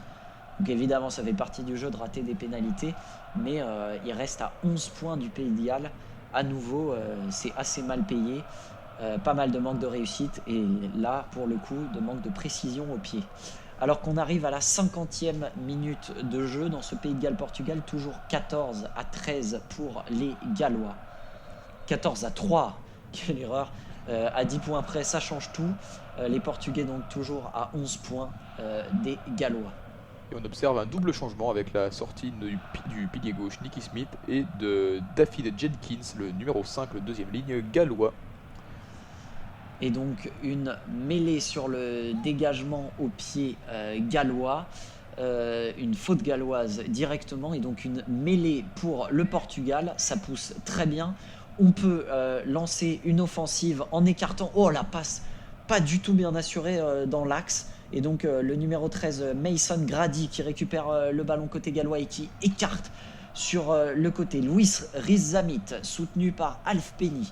Le ballon est conservé et on repart de l'autre côté à gauche. On essaye d'aller au large, mais on est stoppé dans l'axe par le bon coulissement de la défense galloise. Johnny Williams, l'auteur du deuxième essai, mais qui a été refusé en première période côté gallois, qui a tenté de transpercer le rideau sans réussite. Hors-jeu de la défense portugaise, c'est donc une pénalité dans l'axe pour les Gallois. Et ils ne vont pas la tenter alors qu'elle était largement dans les cordes de leur arrière, Lee Halfpenny, qui tire les pénalités. Elle était dans l'axe à environ 40 mètres, mais avec 11 points d'avance, ils tentent de faire encore plus mal aux Portugais en allant marquer un essai. Donc choix assez risqué, mais s'il s'avérait payant, un essai pourrait les mettre vraiment à distance du Portugal. Absolument. Et donc on est à 10 mètres, voire 15 mètres de la ligne portugaise. La touche difficilement assurée par les Gallois qui finalement, après un petit cafouillage, récupèrent le ballon. Ils sont complètement à droite. Avec ce cafouillage, ils ont perdu un peu de terrain. Ils rentrent à nouveau dans les 22 mètres sur une belle percée du pilier Dylan Lewis. C'est suivi par Gareth Ancombe, le demi d'ouverture, qui tente de percer dans l'axe. De l'autre côté, c'est Gareth... non, cette fois, c'est Tolupe Faletao qui a tenté de percer. Mais le Portugal est à nouveau pénalisé. Je crois que c'est un hors-jeu à nouveau. Et l'arbitre, comme habituellement dans ce genre de cas, vient quand même voir les Portugais. C'est confirmé, c'est bien un hors-jeu. Donc un deuxième hors-jeu d'affilée, une deuxième pénalité d'affilée contre les Portugais. C'est pour ça que l'arbitre a convoqué le capitaine portugais, parce que l'accumulation de fautes comme ça peut valoir un carton jaune. Donc c'est un avertissement préalable. C'est ça, l'arbitre qui fait preuve de pédagogie. De pédagogie, absolument. On peut effectivement remarquer que c'était un ancien demi de mêlée aussi. Car, et on voit les 5 dernières pénalités, 4 en faveur des Gallois. Donc 4 fautes portugaises et une seule faute galloise sur les 5 dernières. Nouveau changement côté gallois avec l'entrée de Taïn Bacham, le numéro 20, à la place d'Anne Lydiat, le numéro 6, troisième ligne L. Alors qu'on revoit la tentative de percée de Johnny Williams, le numéro 12 gallois, qui a cassé un premier plaquage avant d'être stoppé. Et donc on se retrouve avec les Gallois qui ont fait un choix original de prendre la mêlée sur cette pénalité, parce qu'ils sont à environ 10 mètres de la ligne d'en but. Ils doivent se sentir forts en mêlée, et c'est confirmé parce qu'ils récupèrent à nouveau une pénalité, visiblement. le pack portugais qui n'a pas tenu cette entrée en mêlée. Donc ce sera une nouvelle mêlée. Et donc un choix assez surprenant. Ils veulent toujours pas prendre les points alors qu'ils sont encore mieux placés que tout à l'heure. Ils veulent vraiment enfoncer le coup avec un troisième essai. C'est ça, et je pense que plus qu'encore enfoncer les Portugais, il y a également la volonté d'essayer de repartir avec une victoire bonifiée. C'est vrai, évidemment. Dans un groupe aussi disputé que celui du Pays de Galles, du Portugal, des Fidji qui ont récupéré, malgré leur défaite la semaine dernière, le bonus défensif, Exactement. qui rapporte un point, tout comme le bonus offensif. Donc c'est des points qui peuvent compter à la fin de la poule pour essayer de se qualifier pour les quarts de finale. Donc toutes ces équipes essayent de grappiller le moindre point, et un bonus offensif avec 4 essais au moins, ça ferait beaucoup de bien aux Portugais. Les Portugais qui se rapprochent de la ligne d'avantage avec Johnny Williams qui est passé, il est à 5 mètres.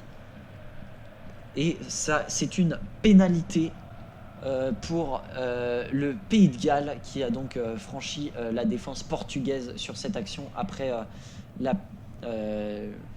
la mêlée. Et la mêlée côté portugais s'est effondrée avant ce lancement de jeu gallois. Donc c'est à nouveau une pénalité pour le Pays de Galles, et à nouveau je crois qu'on va prendre la mêlée.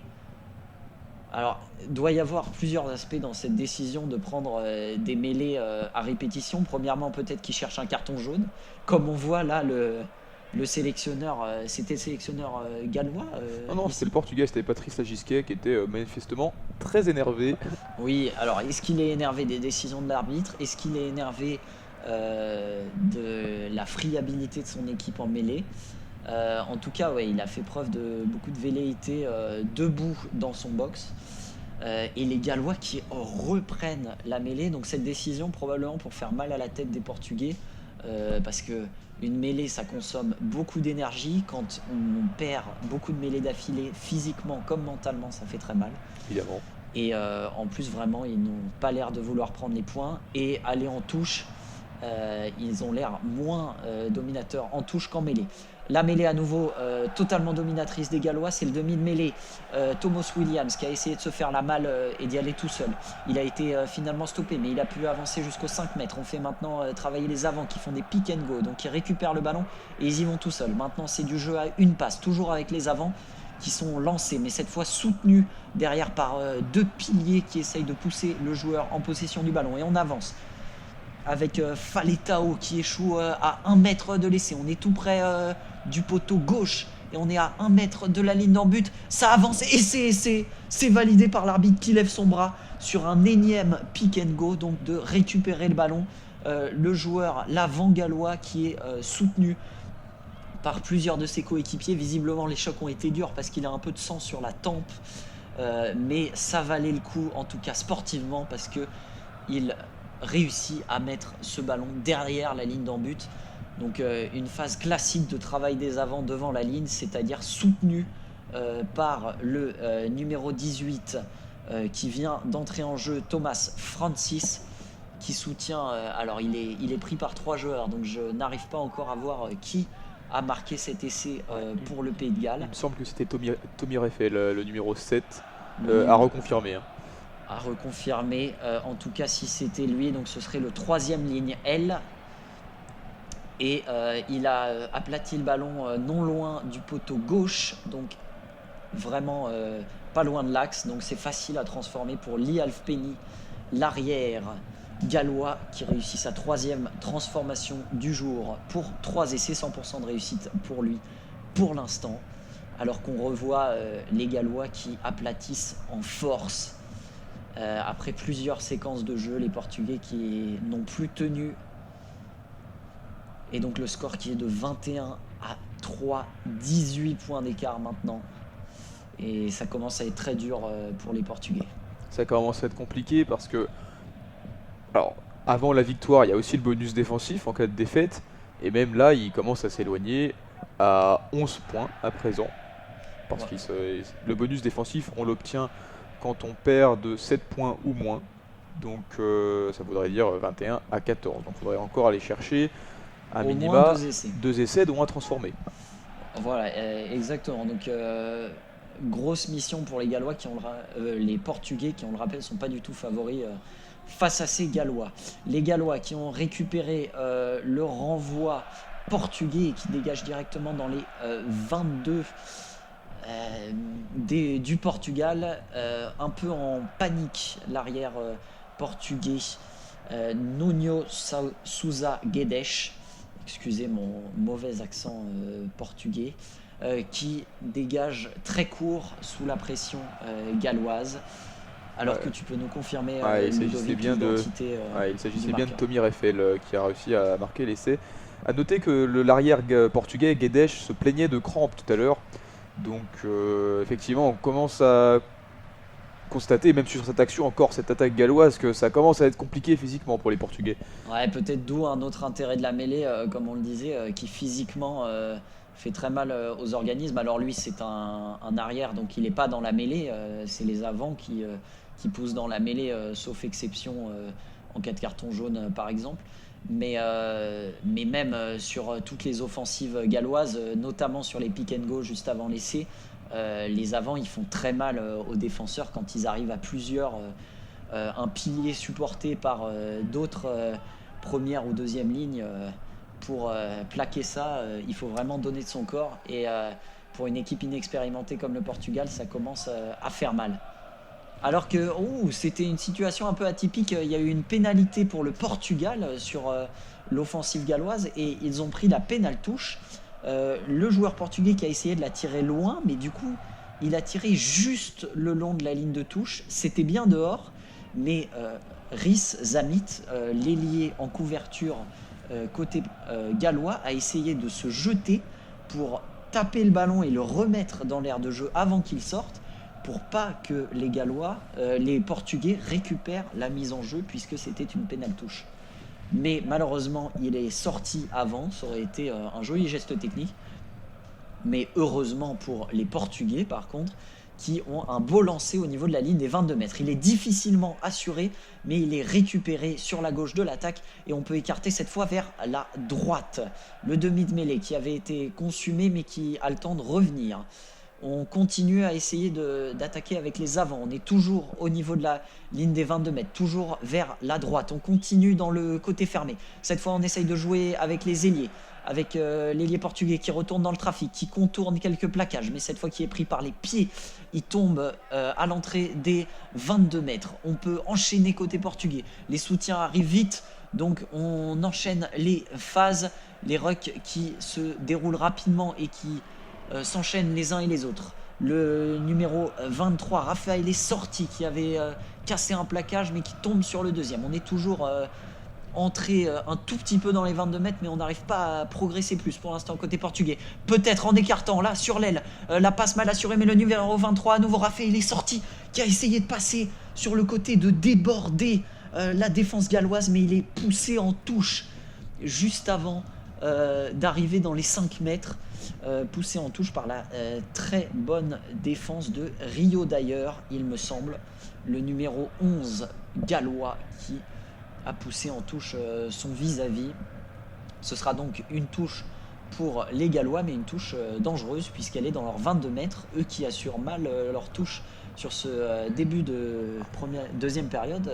Il faut qu'ils fassent très attention. Clairement, pour l'instant, le secteur de jeu le plus rassurant pour les Gallois, c'est pas la touche, parce qu'il y a eu plusieurs contests. Bon, là en l'occurrence, sur la dernière touche, c'était une touche portugaise qui d'abord a été contestée par les Gallois, mais ils n'ont pas réussi à la récupérer puisque c'est quand même, elle a été entre guillemets anti-contestée, puisque finalement elle est quand même récupérée par les Portugais à la fin, et c'est une nouvelle touche qui va être tirée par Mike Tadger. Voilà, le talonneur portugais qui trouve en fond de touche Stevie Cerqueira. On remet directement en arrière. C'est mal négocié, mais le ballon qui est tout de même gardé, même s'il y a eu un petit cafouillage, il est toujours dans les mains portugaises, totalement de l'autre côté du terrain. C'est Vicente Pinto qui a été plaqué totalement à gauche, dans le coin gauche. Maintenant, on essaye de repasser à droite. On a quand même progressé sur cette action côté portugais, et avec un pilier qui est poussé là par ses coéquipiers, on arrive à rentrer presque dans les 5 mètres. Mais un en avant, mais on revient à un avantage. L'arbitre qui décide de redonner une pénalité au Portugal. On est à l'entrée des 5 mètres dans l'axe. C'est un hors-jeu du Pays de Galles, et donc côté portugais, je pense qu'on est trop loin au score du Pays de Galles pour prendre une pénalité. 3 points, ça ne vaut probablement pas le coup. Il faudrait trop de pénalités pour revenir. Donc on va prendre la pénale touche.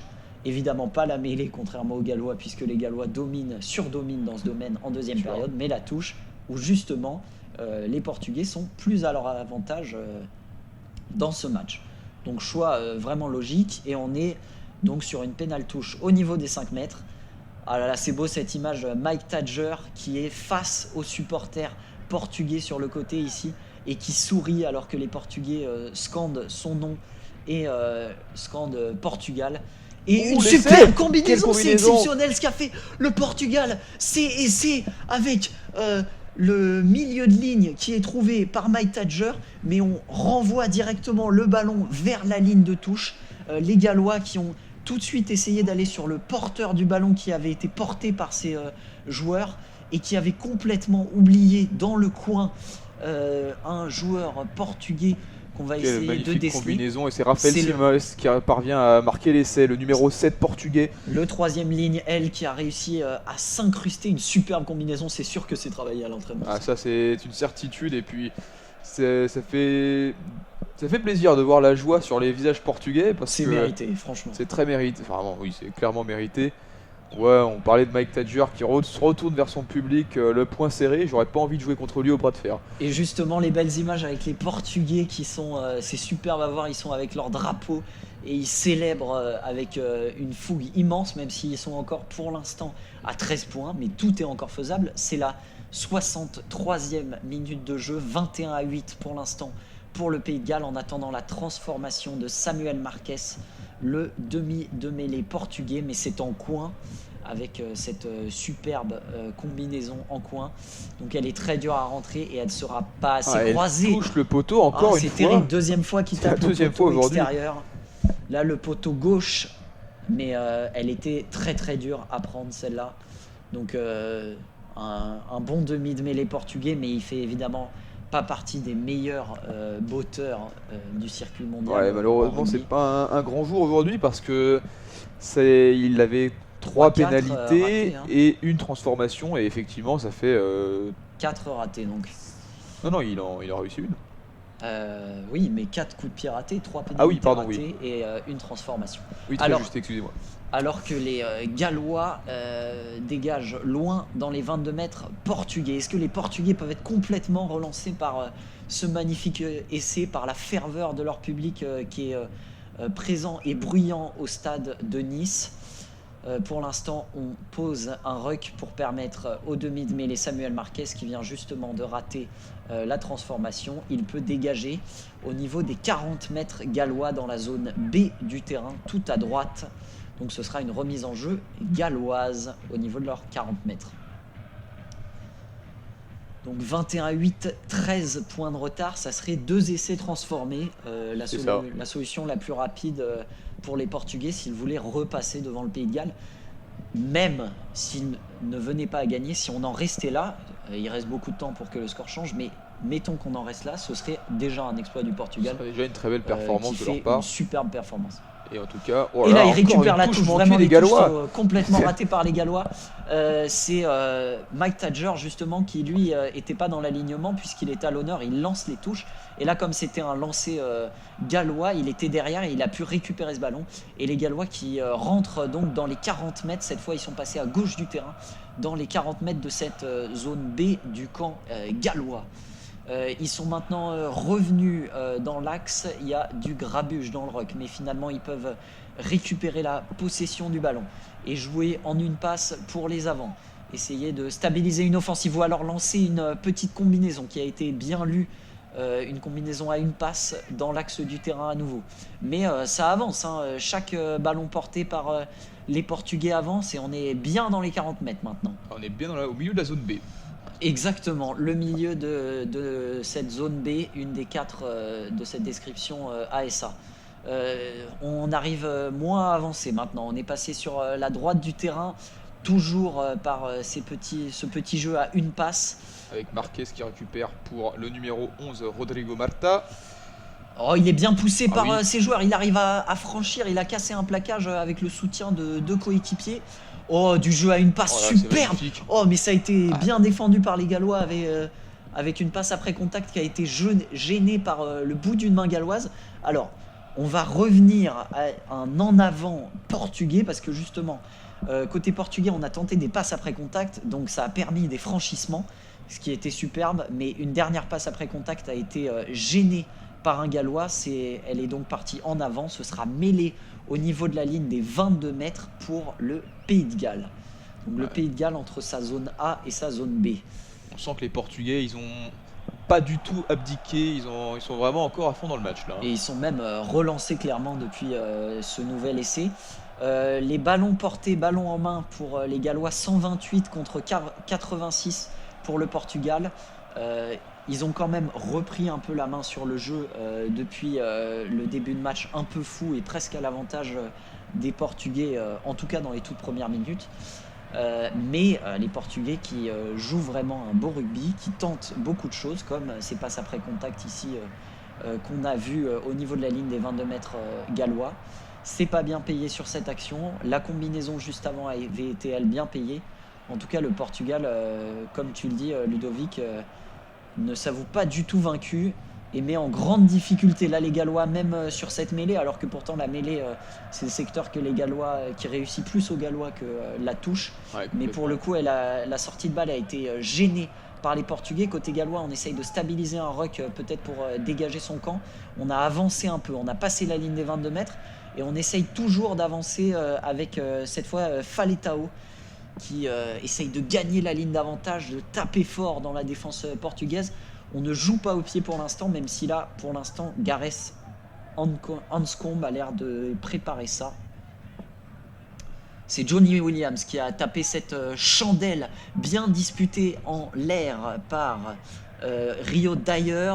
Il y a eu un en avant, même côté portugais, et c'est récupéré par le Pays de Galles, en avant pour le Pays de Galles à nouveau, mais on revient à l'en avant initial réalisé par les Portugais. On est donc juste après le milieu de terrain, dans la partie de terrain portugaise, et sur cette chandelle et le bon contest de Rio d'ailleurs côté Pays de Galles, on récupère une mêlée grâce à l'en avant de Nuno Sousa Guedes, l'arrière portugais. Ah non, on revient même à un en avant un peu plus tôt, donc on reste quand même dans la moitié de terrain galloise. Et justement, Nuno Sousa Guedes, l'arrière portugais qui vient de faire l'en avant et qui sort là-dessus, remplacé par un autre arrière. Je ne sais pas si c'est Raphaël est sorti. En sortie, il est déjà sur le terrain et il est chaud en plus. Ça doit être probablement le 22 Joris Moura, mais c'est vrai qu'on n'a pas encore vu, on n'a pas très bien capté Voilà, qui était rentré. si la réalisation de M6 montre le joueur. Ah oui, c'est bien Joris Moura. Bravo Ludovic, quel rôle de consultant. Pas d'erreur sur les remplacements. Et pas d'erreur dans la relance galloise après cette mêlée bien négociée. On a été joué dans le côté fermé avec une superbe combinaison en 1-2 entre Rio Dyer et Johnny Williams. Malheureusement pour les Gallois, Johnny Williams qui est ensuite sorti en touche par la défense portugaise. Ouais, ils ont joué dans le petit côté gauche. Ils ont réussi à gagner une vingtaine de mètres, mais derrière ils ont été sortis en touche. Ouais, là on s'approche, on est à la limite entre la zone C et la zone D, donc les Gallois qui peuvent se montrer dangereux. Alors que ça n'est pas Johnny Williams, mais Gareth Anscombe qui a été poussé en touche. Je confonds le demi d'ouverture et le 3/4 centre. Mais donc une touche portugaise, alors qu'on a, est-ce que c'est une pause fraîcheur, les deux équipes qui se réunissent chacune de leur côté, voilà, c'est une pause fraîcheur. Ça ressemble à une pause fraîcheur, ce qui est assez étonnant à ce moment-là de la partie, puisqu'on est à 3/4 de la seconde mi-temps en fait. Voilà, habituellement c'est à la 20e minute, donc la moitié de la première mi-temps, et à la 60e, la moitié de la deuxième mi-temps. Là ça arrive un peu plus tard, mais vu l'intensité du match, mieux vaut tard que jamais. Tard que jamais, c'est sûr. Parce que là, il restera donc une dizaine de minutes. On est très exactement 70-01, donc presque 10 minutes à jouer. Et s'il y avait un essai portugais on va dire dans la minute qui suit, ça pourrait relancer pas mal de choses et faire douter les Gallois, mais là, le ballon est dans le camp portugais et dans les mains des Gallois surtout. Voilà, ça va être compliqué. Je crois que le ballon est entre les mains des Portugais, Ah oui. puisque c'est Gareth Anscombe, le Gallois, qui a été poussé en touche. Donc remise en jeu portugaise au niveau de leur ligne des 22 mètres à droite. C'est bien Mike Tadger, le talonneur qu'on voit beaucoup cet après-midi avec la réussite portugaise en touche. Et c'est à nouveau le cas avec une superbe réception de Nicolas Martins, le troisième ligne centre. Et on essaye un ballon porté. Le ballon est entre les mains de Mike Tadger qui est revenu dans l'axe du ruck. Il a été contré sur le ballon au pied, ouais, c'est vraiment... Il a été contré, il demandait un hors-jeu, Samuel Marquez, parce qu'il a été contré alors qu'il était de son côté du ballon porté. Le joueur gallois qui visiblement, selon l'arbitre, n'était pas hors-jeu. Et côté gallois, on tente quelque chose de très compliqué, tenté par Sam Costello, le numéro 22 rentré en jeu récemment. Il a tenté un coup de pied transversal, donc de la gauche vers la droite, après ce ballon récupéré par le Pays de Galles. Il a essayé de trouver l'ailier complètement de l'autre côté, mais son coup de pied était trop long. Il va directement en touche. Et donc, comme il n'était pas dans ses 22 mètres, si le ballon va directement en touche, c'est une mêlée au niveau du départ du coup de pied et pas de l'endroit où est retombé le ballon. Alors qu'on a vu Samuel Marquez, le demi de mêlée portugais, qui protestait très véhément contre les arbitres après ce qu'il considérait comme étant un hors-jeu sur le maul portugais. Il considérait que le joueur gallois n'avait pas le droit d'être du côté portugais du maul. Je dois dire que je suis un peu d'accord avec lui, même si je ne connais pas extrêmement bien les règles et que je fais confiance à l'arbitre. Normalement, je crois qu'il doit être de son côté du maul. Alors peut-être que quand Samuel Marquez a reçu le ballon, peut-être qu'il était encore du côté portugais gallois du maul. En tout cas, l'arbitre a jugé qu'il n'y avait pas de hors-jeu. Et on revient à une mêlée pour les Portugais. Introduction justement Samuel Marquez. On est sur la ligne des 22 mètres portugais, complètement à droite. Introduction Portugal. La mêlée s'est écroulée. Pénalité qui est jouée très rapidement par Samuel Marquez qui essaye de trouver les extérieurs. Oui. Une superbe combinaison. Et l'ailier portugais, le numéro 14, Vicente Pinto, qui a été trouvé sur le côté. Il n'a pas réussi à franchir malheureusement. Et derrière, il y a un en avant. Mais à nouveau, je tiens à féliciter, même si ça n'a pas marché ici, l'initiative des Portugais. On est au niveau de la ligne des 22 mètres et ils tentent quand même de jouer la pénalité rapidement alors qu'ils auraient pu prendre une pénale touche. Parce que le demi de mêlée Samuel Marquez a vu qu'il y avait du décalage à l'extérieur côté gauche, que les Gallois étaient beaucoup regroupés au centre et avaient un peu délaissé l'aile. Ça n'a pas marché, ça a été trop long à aller jusqu'à l'aile. Les Gallois ont vite coulissé, mais l'idée était vraiment bonne. C'est ça, belle vision de jeu du demi de mêlée de Os Lobos, le surnom de l'équipe portugaise, qui a remarqué qu'on pouvait créer un surnombre sur le côté gauche. Qu'il pouvait créer avec son équipe un surnombre, hein, évidemment, on ne prend pas parti. Mais finalement, ça ne passe pas, et donc le ballon est envoyé. Qu'est-ce qui se passe? Qu'est-ce qui Il se a passe, inversé sa... Il a inversé Ah non, les c'est signaux. sur la mêlée. C'est sur la mêlée, les Gallois qui même en mêlée n'y arrivent plus. Sur les phases arrêtées, que ce soit les touches ou les mêlées, là ils y sont plus du tout. Sur la mêlée, l'entrée en collision a pas bien fonctionné côté gallois. J'allais te demander, pendant que la pénale touche est trouvée dans la moitié de terrain galloise par les Portugais, Os Lobos, donc le surnom des Portugais, qu'est-ce que ça veut dire en Ça français? veut dire les loups.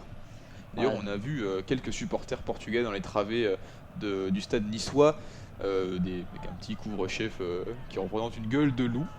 Ouais, les supporters portugais tout en couleur et en costume avec leur drapeau rouge et vert qu'on voit beaucoup dans les tribunes.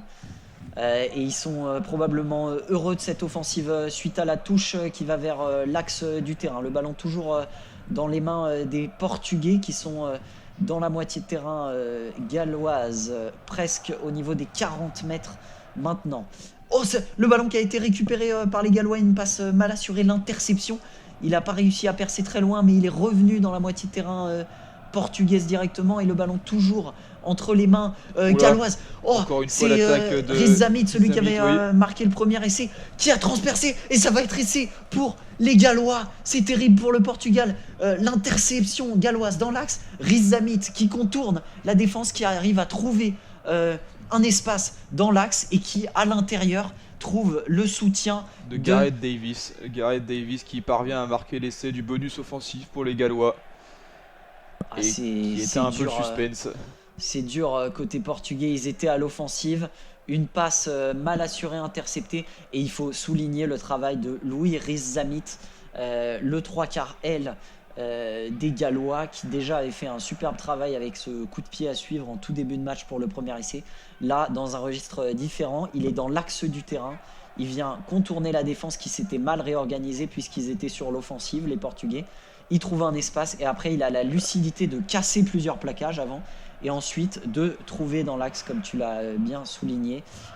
C'était le Gareth Davis qui a marqué. Gareth Davis, absolument, le numéro 21. Et sur l'essai, je suis un peu surpris sur la percée de Riz Zamit. J'ai l'impression que le numéro 8 portugais, Nicolas Martins, est un peu, je dirais pas apathique, mais l'a laissé passer en fait. Alors peut-être qu'il n'était pas sur les bons appuis ou qu'il n'était pas du bon côté. En tout cas, là il y a la TMO qui va.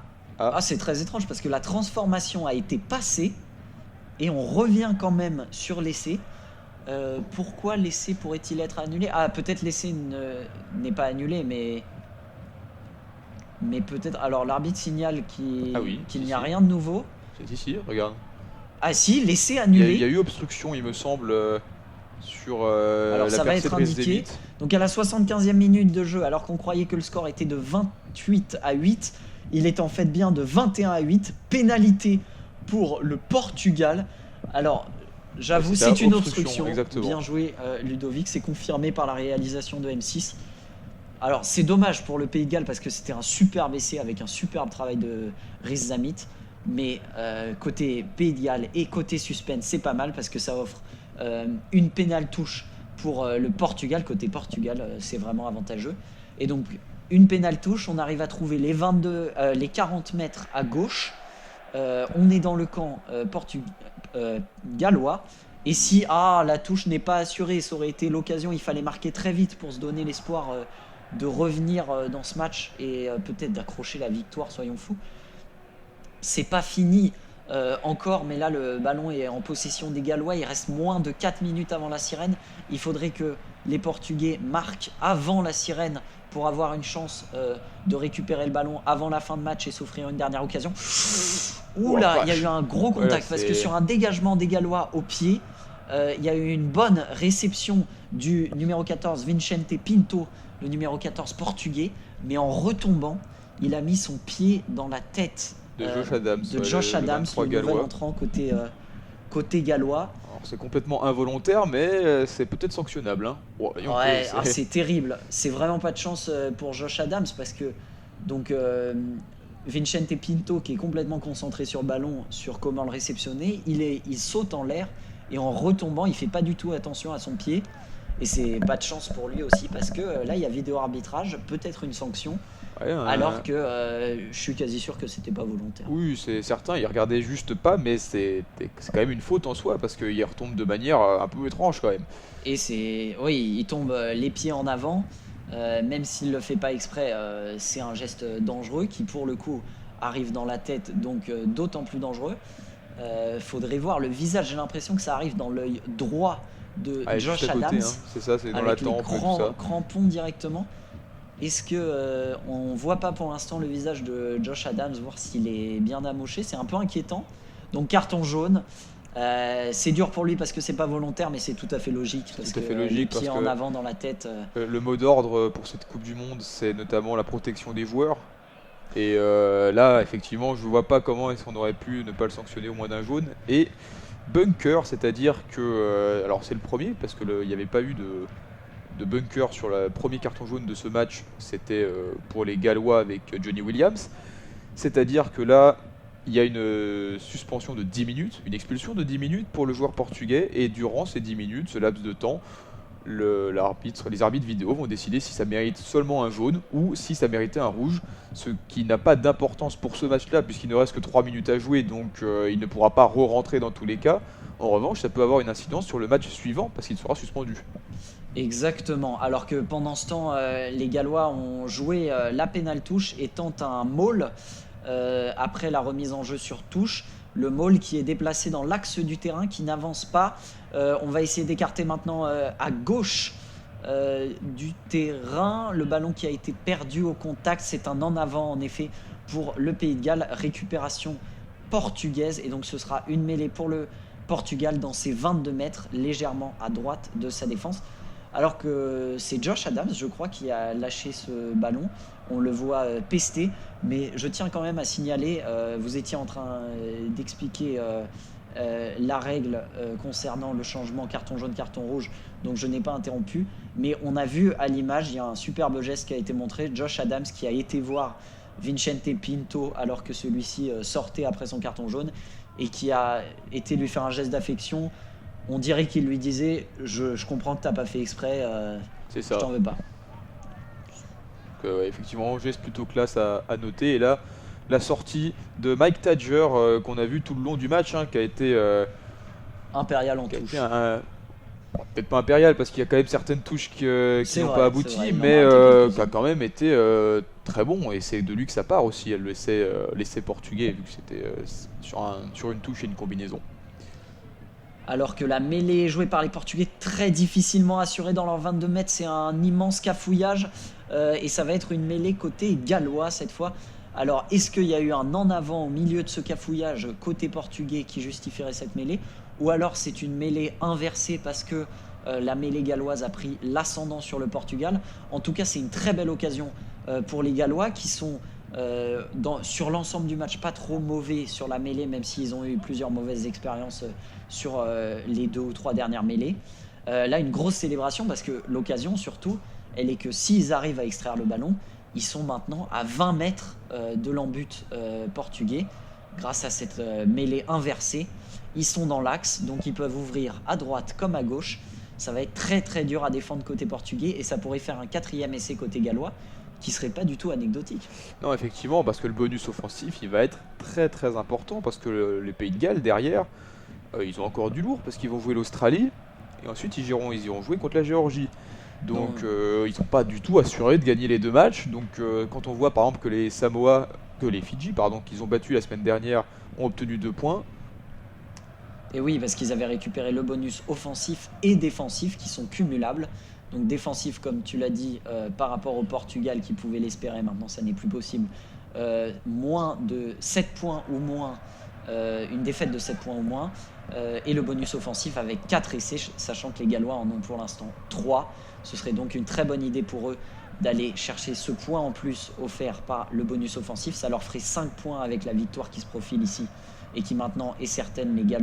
Les Portugais ne peuvent plus revenir même s'ils marquent un essai. Il leur en faudrait 2 c'est mal joué. alors qu'ils récupèrent le ballon, alors que à 10 mètres de la ligne, les Gallois avaient tenté de passer sur le côté. Josh Adams qui finalement lâche le ballon, c'est un en avant, mais on revient à l'avantage dans l'axe du terrain, juste en face des perches. Que vont faire les Gallois? C'est sûr, ils vont pas prendre la pénalité parce que justement, ils veulent marquer cet essai. Gagner 21-8 ou 24-8, c'est pas important pour eux. Prendre ce bonus offensif, ça l'est. Visiblement, ils vont prendre la mêlée, assez logique vu leur défaillance en touche et leur meilleur secteur de mêlée. Alors qu'on a passé les 80 minutes, on est maintenant dans le temps additionnel. Dès que le ballon sort du terrain, le match qui sera arrêté. C'est donc la dernière occasion pour les Gallois de marquer cet essai du bonus offensif. Alors sur un scénario rocambolesque, le Portugal part en contre-attaque et peut gagner le bonus défensif s'il marquait un essai en contre-attaque. 21-15 si c'était transformé, il reviendrait à 6 points.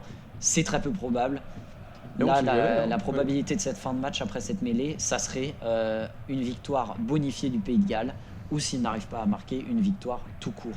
Alors que la bonne poussée galloise, la mêlée qui s'est effondrée, que dit l'arbitre? Il semble prendre du temps à à prendre sa décision, peu d'indications. Probablement une mêlée à rejouer. On voit les joueurs qui se préparent à nouveau. Ouais, l'introduction semble être à nouveau galloise. On va la refaire. Donc nouvelle occasion pour le Pays de Galles alors qu'on est déjà à 81 minutes 30. 1 minute 30 passée dans ce temps additionnel. Tant que le ballon ne sort pas, ça continue à jouer. Et donc on disait un bonus offensif ça ferait 5 points, plus les 5 points du bonus offensif de la semaine dernière. Ils ont bien marqué le bonus offensif. Exactement. Ça ferait 10 points après 2 matchs. Superbe opération comptable dans ce cas-là. Même 9 points avec la victoire seulement, ça serait une bonne opération pour les Gallois. Ça serait très bien parce que le Pays de Galles est arrivé quand même dans cette compétition plein de doutes. Mais comme je le disais, il reste l'Australie qui a quand même perdu normalement Skelton sur blessure. Donc c'est pas une bonne Attention, nouvelle. la mêlée qui a tourné et c'est pour le Pays de Galles avec Faletao qui a profité de cette mêlée qui a tourné, qui est parti côté gauche. La mêlée complètement désorganisée côté portugais. Et il a foncé tout seul, tout droit. Faletao, c'est un monstre de puissance, donc personne n'a pu l'arrêter côté portugais. Et il vient aplatir cet essai du bonus offensif côté gallois. On ne parlait que de ça. Et voilà qu'ils l'obtiennent au dernier moment, après plus de 82 minutes de jeu courant. Et ça va être très probablement transformé. Que dit l'arbitre L'arbitre convoque un joueur de chaque équipe et donne un carton rouge. C'est carton rouge, oui, pour le joueur portugais Vincent Pinto pour sa faute de tout à l'heure. Voilà, le carton jaune de tout à l'heure par le processus que tu décrivais et dont je ne me rappelle plus du nom. Le bunker. Finalement, ça a été décidé que c'était un carton rouge, ce coup de crampon dans la tête, même involontaire, très dangereux. Ouais, même involontaire, c'est pas spécialement choquant, même si effectivement c'était pas du tout volontaire. Et on s'arrêtera là pour ce match, ça fait. Puisque la transformation a été réussie, 28 à 8 pour le Pays de Galles qui obtient le bonus offensif, 5 points. Malheureusement pour le Portugal, 0 points avec ses 20 points de retard. Mais il faut le dire, le Portugal a livré un beau match, vraiment tenu longtemps face au Pays de Galles. Il y a cru longtemps, d'abord à une potentielle victoire, ensuite à un point de bonus défensif qui était toujours prenable jusque dans les dernières minutes. Malheureusement, il s'incline assez largement de 20 points en fin de match. Mais c'est une équipe vraiment intéressante dans le jeu. Ils ont encore 3 matchs puisque c'était leur premier match dans la compétition. Oui, absolument. Donc on a le loisir de les voir. Ça fait plaisir de voir des équipes comme l'Uruguay contre la France, comme le Chili contre le Japon, puis aujourd'hui contre les Samoa, et aujourd'hui le Portugal contre le Pays de Galles, qui parviennent à titiller un petit peu quand même les grosses nations. Et alors qu'il y a quelques années, c'était un peu différent. Donc là, le calendrier, c'est quoi? C'est le Pays de Galles qui ira jouer contre l'Australie le 24 à Lyon, qui ira jouer la Géorgie le 7 octobre à Toulouse. Donc on rappelle que la Géorgie a battu le Pays de Galles dans l'année qui vient de s'écouler. Donc c'est pas gagné d'avance du tout. Et pour le Portugal, il y aura un match contre la Géorgie le 23 septembre à Toulouse, le 1er octobre à Saint-Étienne contre l'Australie et le 8 encore à Toulouse contre les Fidji. Et niveau classement dans ce groupe, on peut aussi faire un bilan avec les 10 points en 2 matchs pour les Portugais, pour les Gallois, 2 victoires bonifiées, ça fait donc 10 points. Ils sont provisoirement en tête. Oui, c'est le Pays de Galles qui est provisoirement en tête de sa poule, étant donné que c'est la seule équipe à avoir joué 2 matchs pour le moment. Il y aura une confrontation demain dans cette poule vraiment importante, capitale, entre l'Australie et les Fidji, parce que ça peut changer plein de choses en fait. Si l'Australie perd contre les Fidji, les Fidji passent devant et auront 6 ou 7 points. Ils ont 2 points pour l'instant avec le bonus défensif et le bonus offensif de leur défaite dimanche dernier face au Pays de Galles, 32 à 27. Alors que l'Australie a 5 points grâce à sa victoire bonifiée face à la Géorgie, qui elle a 0 points et dernière du groupe en compagnie du Portugal. C'est ça, absolument. Voilà donc pour cette rencontre du groupe C de cette Coupe du Monde entre le Pays de Galles et le Portugal. Victoire somme toute logique, 28 à 8 du Pays de Galles contre le Portugal qui n'a pas démérité. C'était un très beau match plein d'allants offensifs des deux côtés. Exactement. Et finalement, une victoire galloise. C'est ça, je pense que tu as tout dit. Le Portugal, une équipe qu'on pourra suivre avec plaisir dans les prochains matchs, et le Pays de Galles qui poursuit sa route vers les quarts de finale. Exactement. Donc, il ne nous reste plus qu'à vous souhaiter une très bonne fin d'après-midi, fin de soirée, ou une très bonne fin de journée. Bon week-end, au revoir. Au revoir, bon week-end.